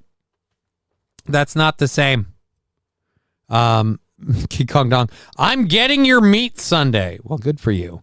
I'm going to hit play on the story we have queued up, and then I'm going to go look at Fallen the Great's link for the Starlink stuff. So, but a lot of people have said global warming, global warming, and then they changed it to climate change. But I had always heard, as a young person, that global warming means I'll address that in a minute, LabQuest. Global warming means the rising sea levels, rising tides, all that stuff.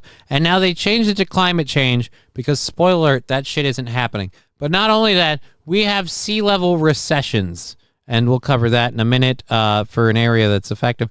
LabGlass with $5 over there on the Rumble, saying, Johnny, did I give you a boner? ? Why ? No, you did not. You did make me incredibly pleased that our show's funding made up for yesterday, because you promised that it was going to be a good day today. So it made up for yesterday and covered today. And between you and Scruffy D25 and everyone else in the chat, we've moved forward all the way to Thursday. So thank you. Not boner inducing, but I am grateful.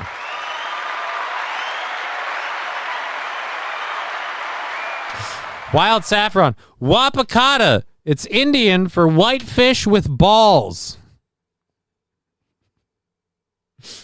Thank you, Scruffy, again for your massive support of the program. We are grateful. You asked how Starlink could get interrupted. Clouds. Oh, thank you, Scruffy. Again, Starlink could get interrupted with clouds. So that seems like a horribly ineffective, like, hey, guys, we can't talk to the front line. Why? Because it's cloudy.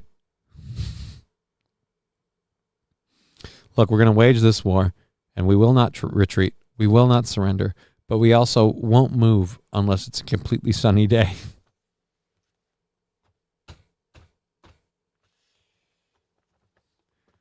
If you could tell them to take all the days from this day to that weren't engaged in partial cloud cover. Like, it really sucks a lot out of it when Starlink is impeded by clouds. Maybe not the best military communication system if, again, like, oops-a-doodles, weather.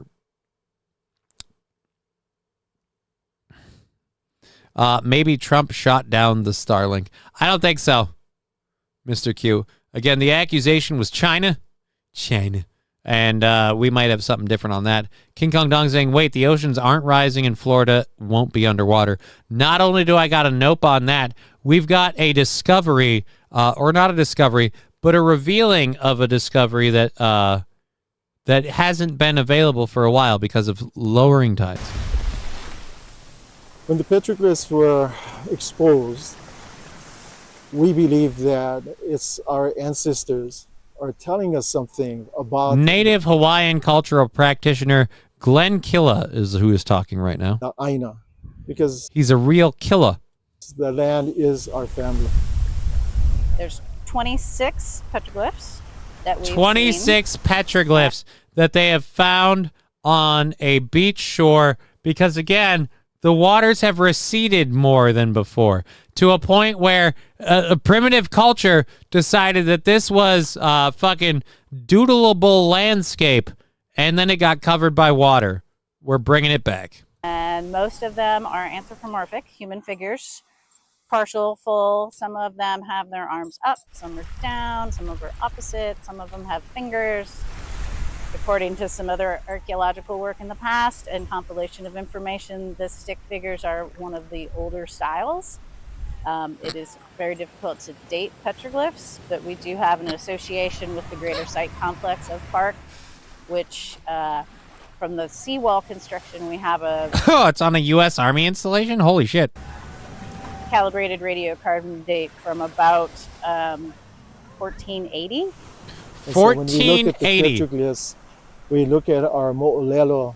Look, there's so much seaweed that's been on this, that's grown up and covered them.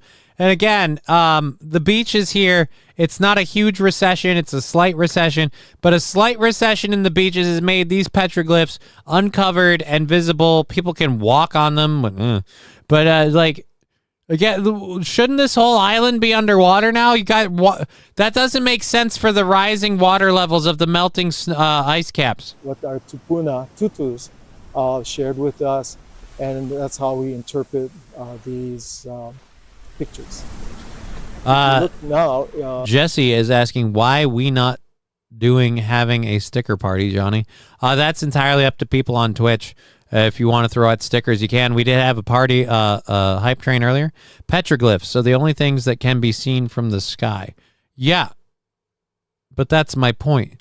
These ginormous petroglyphs that are a part of, according to these people, Hawaiian ancestry, according to everything I've heard from my entire upbringing, this region, which was underwater at multiple points in time during my upbringing, should be more underwater, according to what we've heard. Work's over. Gonna dip. Have a great weekend. Well, thank you for being here, Scruffy. Thank you for your support. You have a great weekend, sir. I hope you have a great weekend. I'm going to have a great weekend. We're tapping out in a little bit here. We got about a half hour in the program. So let's finish this up, and we'll catch up with you guys in the chat. Or the land is rising due to the lava pocket pushing land up. Or Bad Dazzer. Or what if the islands are floating?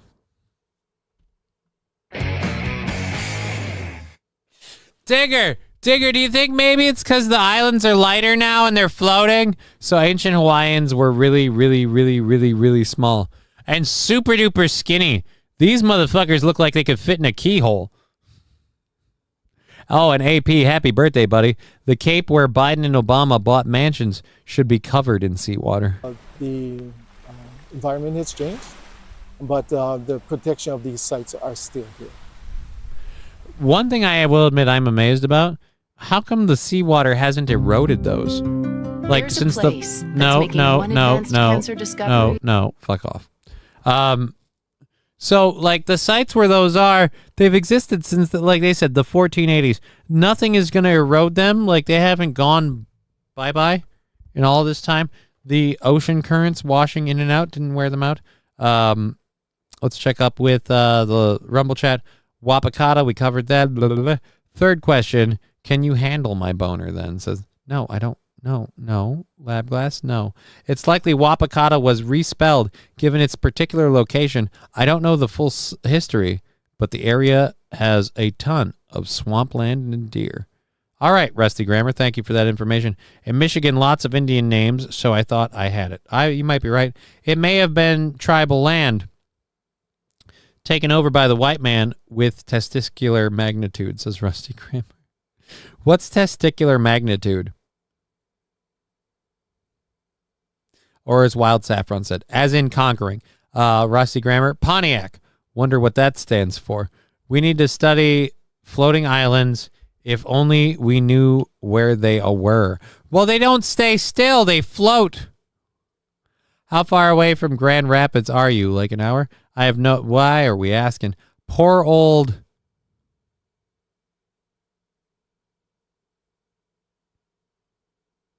I'm sorry. I just read something in the chat I can't say aloud. And I felt bad. Like reading...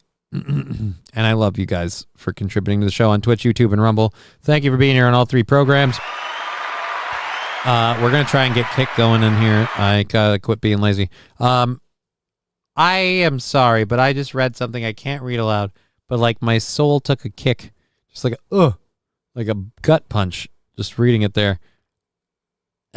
For no other reason than just shocking to read that as a statement. If it's underwater and not being abraded constantly, it's not going to erode very fast, says AP.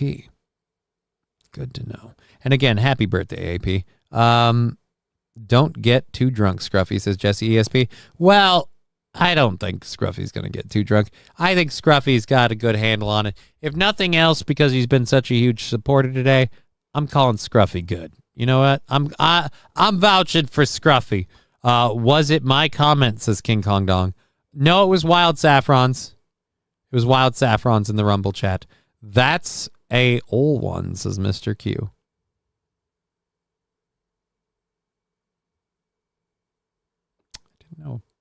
Did not know that.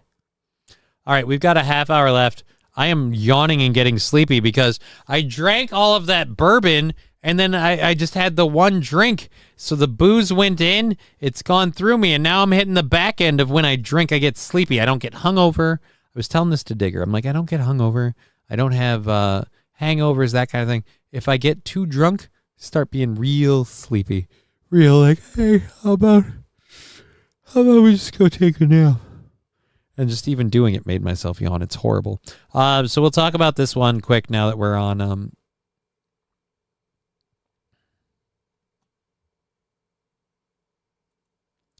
Was this the whole thing? Or is this an ad? Gold Reserve Act could amend a law, solve the debt ceiling crisis, whatever. All right, so this is something that made me laugh. People criticize me for asking for money for this show, for asking for support, for asking to, throw money at us. And I don't fault anyone who doesn't want to. I know people comment all the time, oh, go get a job. And it's like, what do you think I'm fucking doing during the fucking 5 hours I'm doing this shit? But whatever. Anyways, so that's my complaint. The federal government is now accepting Venmo payments from citizens who want to help pay off the national debt.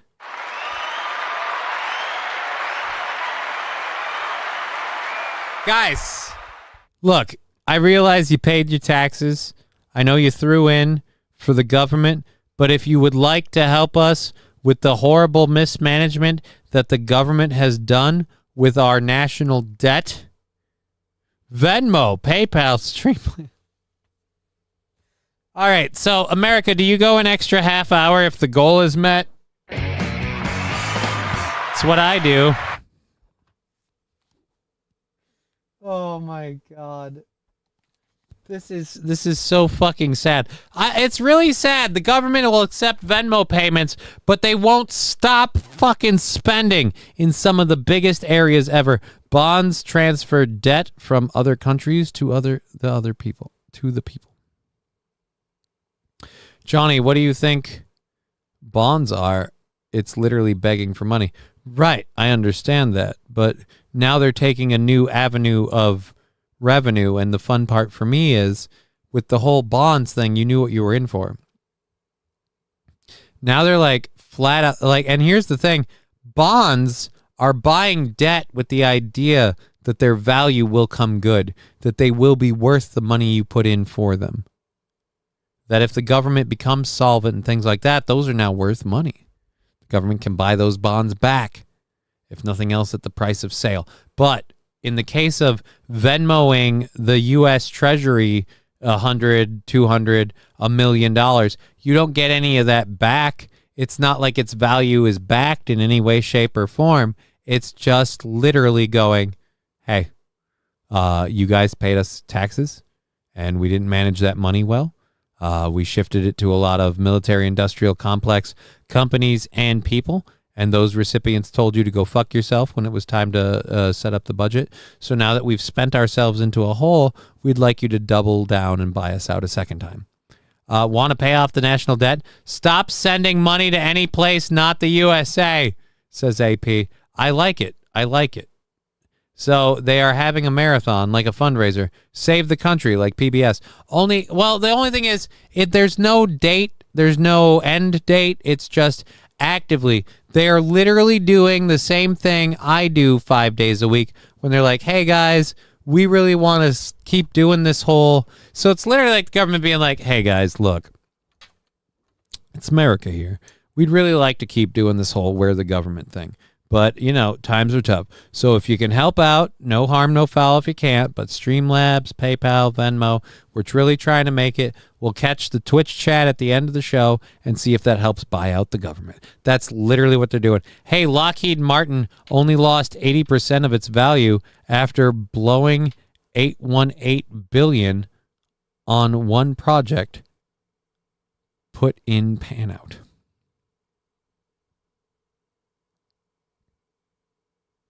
Again, the $818 billion, that's an astronomical number. And I don't give two shits what company made a fucking dick of themselves. But the problem I have is the government is paying those companies money for projects like that. And then coming back and asking us to pay for it. It's the problem is we don't have fiscal conservancy in anything. Because if we did, limiting spending on Social Security, Medicare, Medicaid, all that bullshit. Right, sure, fine. But let's talk about the largest area of spending, the fucking military budget. And let's talk about how we can start cutting some of them costs. Those ones always go up. Lexi saying 8-minute warning. Believe me, I'm ready to go.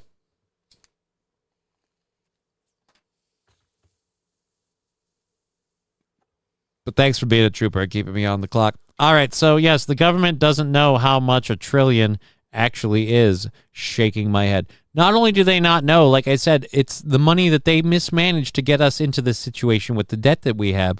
We've already been paying taxes under the idea that we would get out of that spot, doing our duty as citizens. And now they're like, hey, also throw in on Venmo. And I do agree with what Brian says. That's very similar to the bonds things. But the bond is you're buying a bond, you're buying a voucher, you're buying an IOU. The idea is that bond will retain its value and you will be able to get that value back. There's nothing like that with Venmo. Let me tell you, everybody who sends me Venmo, you cannot expect to see it back. I appreciate you supporting the program. I will not be returning it. Lots and lots of zeros. Billion and the government. Every man, woman, and child, and this is according to Mr. Q, by the way, every man, woman, and child in the USA has paid over $200 for the F-22 program. But I have to say, it's well worth it because that fighter rocks.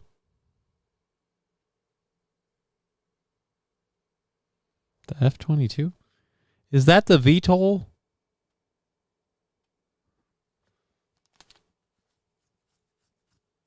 I thought that thing was a clusterfuck program that kind of was like so. You know what? You know what I know? I don't know. But anyhow, the Treasury has begun accepting Venmo transactions as contributions toward the national debt, which currently stands at $36 trillion.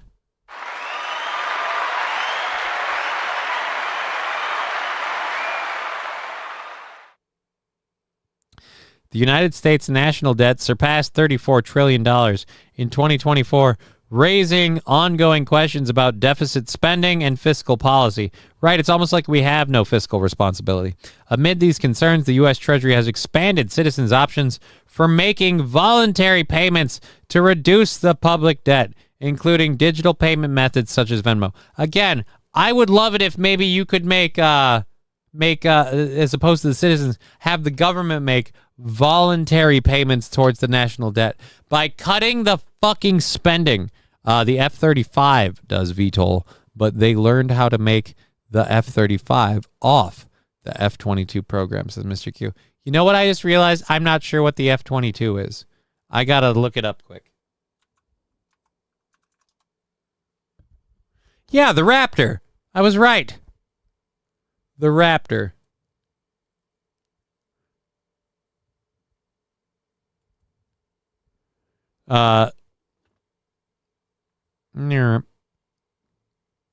So yeah, the Raptor it's got the VTOL engine thing in there, and then these are dual thrusters.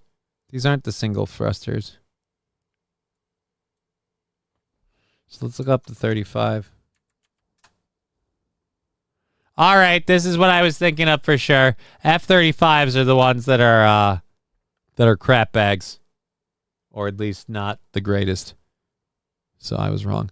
Bad Desert, not quite the same. The VTOL is a helicopter transport, says AP. Well, I thought VTOL just meant vertical takeoff and landing. No, the F-22 Raptor, the most advanced warplane ever created. I have no idea about, I was wrong. I was on the F-35. VTOL's okay. There's a reason why they don't sell the F-22 to any other countries, but they do sell the F-35. Just saying one's better. You got a point, man. When you're right, you're right. We got about 15 minutes left in the show. 4 minutes left to the 4:20 mark. We'll smoke one with you guys. It's our last show of the week. Sorry, I just like a skin tab or something that caught my mic and it bothered me. It's our last show of the week because it's Friday. We're going to get out of here. I'm going to be doing the anniversary show this Saturday at Stoney's in Rockville. I think the tickets are pretty much gone for that. Wapakata Golf Course. You can check on Eventbrite for the Steel Toe Golf Tournament if that's available for you. But I'm hoping you've got your tickets for that. I'm going to be at Hole 1 selling the Johnny's Exotic Meat Market stuff. Again, thank you, Lab Glass and Scruffy D25 and everybody else. Nucleatic Gaming, Fettuccine El Poo-Poo, all of you that jumped in on the Twitch fund today. We're funded through the week. We are not doing a show on Monday. I am going to look at an apartment Monday, and aside from that, I don't plan to leave my house. I'm going to be recovering because IR cripple and shit gets to me. So we're going to be doing that. Alrighty. So the government buying Venmo, we got you out of the way. We got about 3 minutes left till 4:20, so I'm a little nervous to get into the 4:20 stuff. I don't know that I want Air Canada return missing suitcase. We've got that.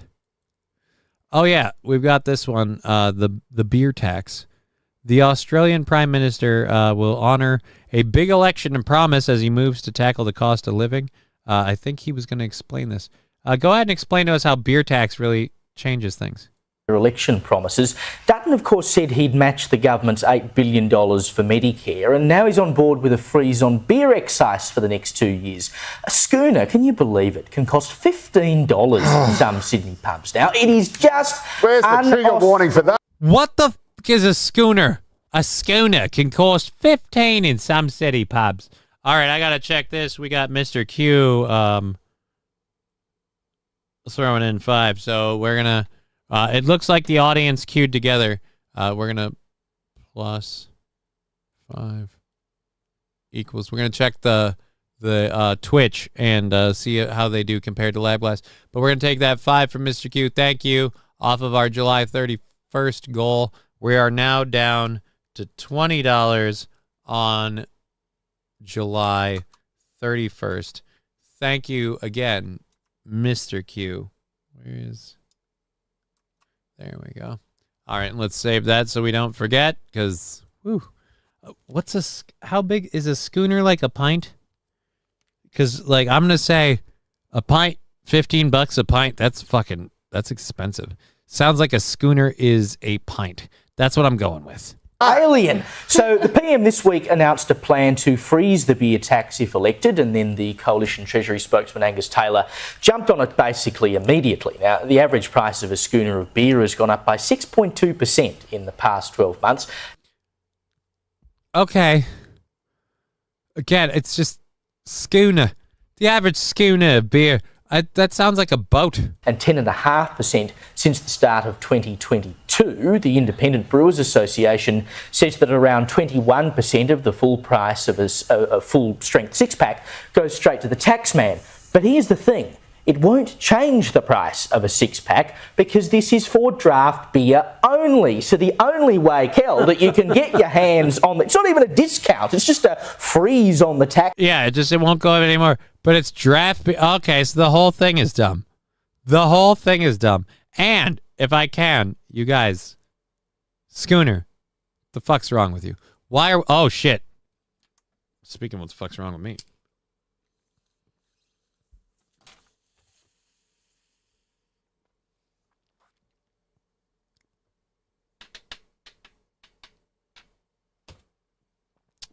Happy 420.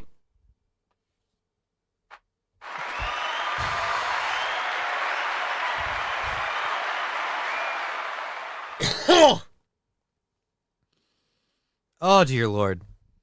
I am not 220, says Digger.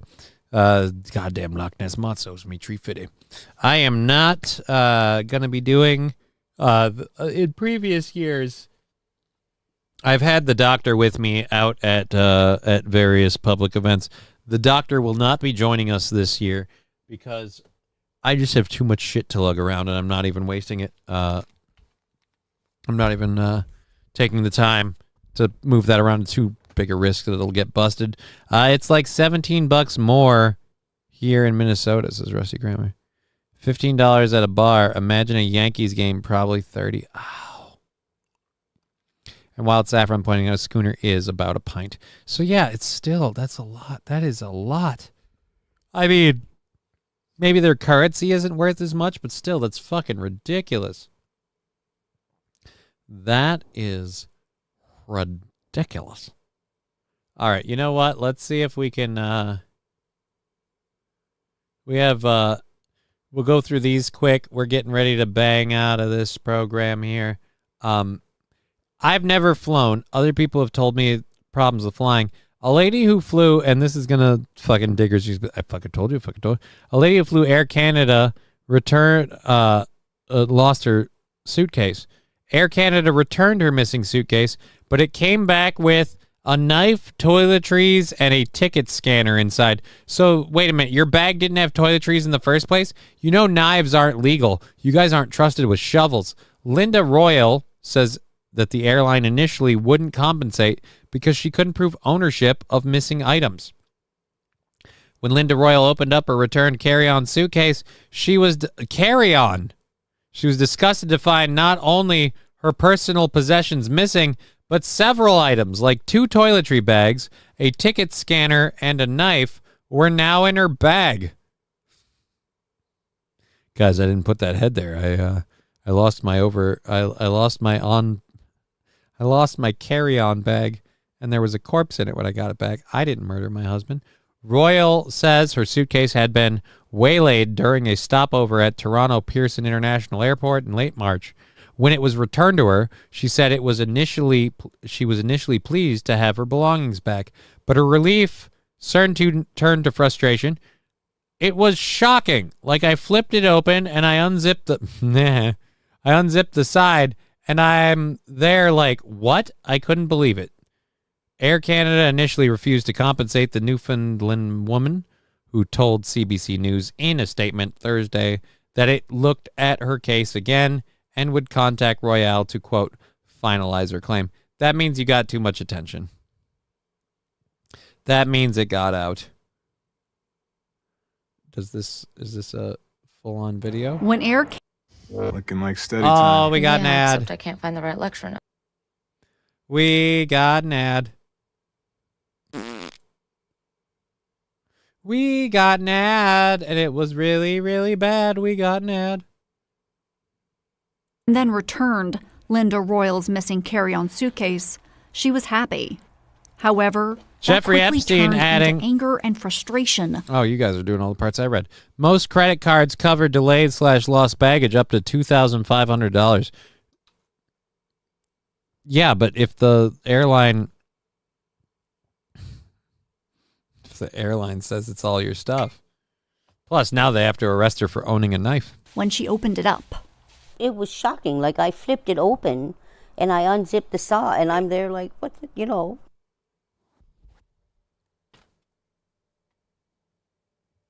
I'm sorry. I need to put this on screen.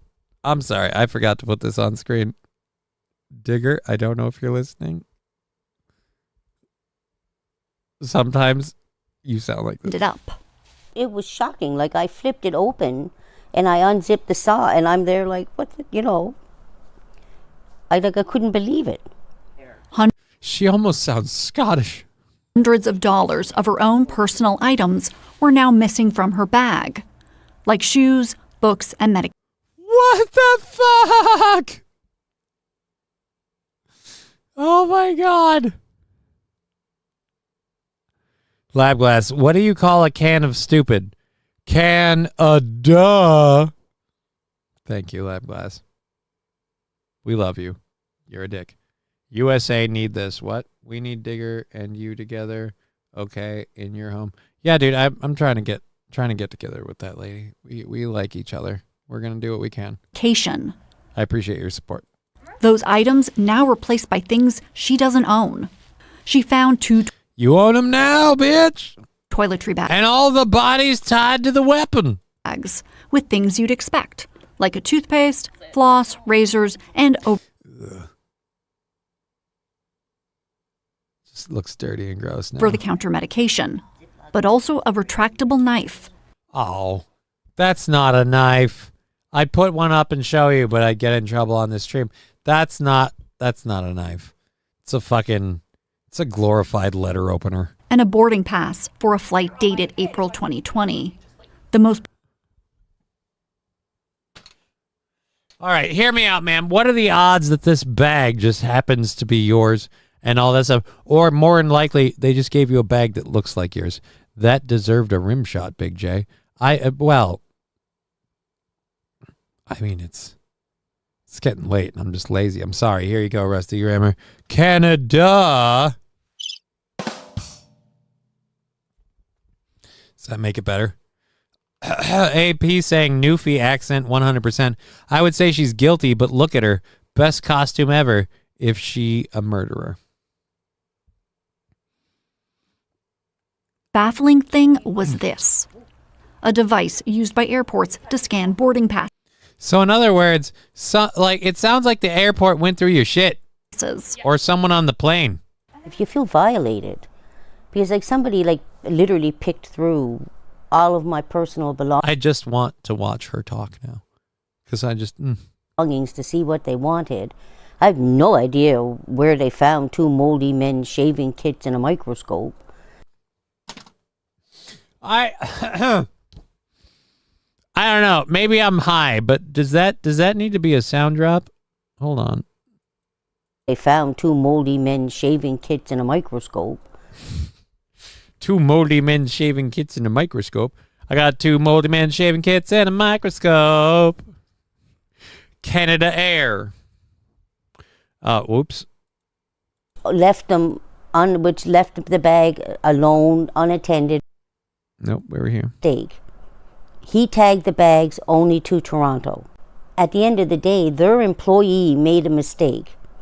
He tagged the bags only to Toronto, which left the bag alone, unattended for 5 days. Digger saying, "Holy Hannah, who found Mrs. Brown's Newfie twin?" I don't know who Mrs. Brown is, but I gotta say, Newfie or not, Digger, there are certain parts of this accent that you have, and her talking is reminding me of hearing you at times. More the speech patterns than the accent itself, just to be clear. So none of that is my fault. Royal tried to get Air Canada to compensate her for her missing items. But in an email to Royal, the airline says she couldn't prove she owned the missing items and closed her case earlier this month. The company also didn't acknowledge the new items now in her bag. The representative wrote, "We sincerely regret the inconvenience you have experienced, but trust that you will understand." But somebody's walking around with your nightie just having a great old time. She's like, "I mostly want back my dodo. It was the best one I've ever had." Anyways, it is getting to be about the end of that time. We're about to be done, so we're not going to keep going with this for another minute or so. Stand Air Canada's. We're going to get going out of here. Again, just as a reminder, everyone, it's not a holiday or anything, but I'm going to be off on Monday because I am going to be going out to doing stuff this weekend. See, I will not fly the train for me, LOL. Says Digger. Mrs. Brown is an Irish comedy show. Oh. But yes, so we'll be back on Tuesday, which is also already fully funded, and then we'll get going here on Wednesday is what the goal is currently on. Let's see what it looks like we're doing with the community from Twitch to throw everything in, and then I need to go to the funding thing. Oh, none of them over there on YouTube. Okay, so we're good. We don't need to worry about those. Dirt. That can't be right at all. You fix yourself. That's what I thought. All right, so it looks like we might be done with July 31st goal and actually on to Friday next week. So Tuesday, no, it'll be on Thursday. We'll be on to Thursday next week. So thank you all very much for that. And that, let's just throw that in here, puts us at a total of just about a little over $130. So the audience kind of came in with Scruffy, but Scruffy and Lab Glass kind of came in within Lab Glass's challenge. Lab Glass winning that. Congratulations.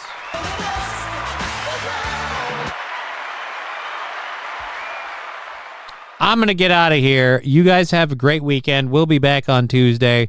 We've been Johnny. You've been an audience. It's been a pleasure. Till next time, take care.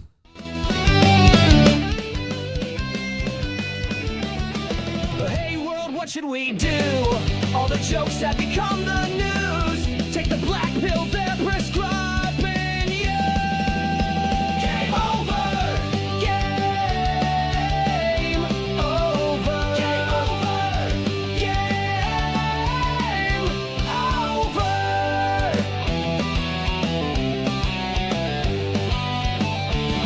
There is nothing to say, nothing you can do. The government and media just lie to you. Sit back and laugh, it's overdue. Game over. Game over. Game over. Game over.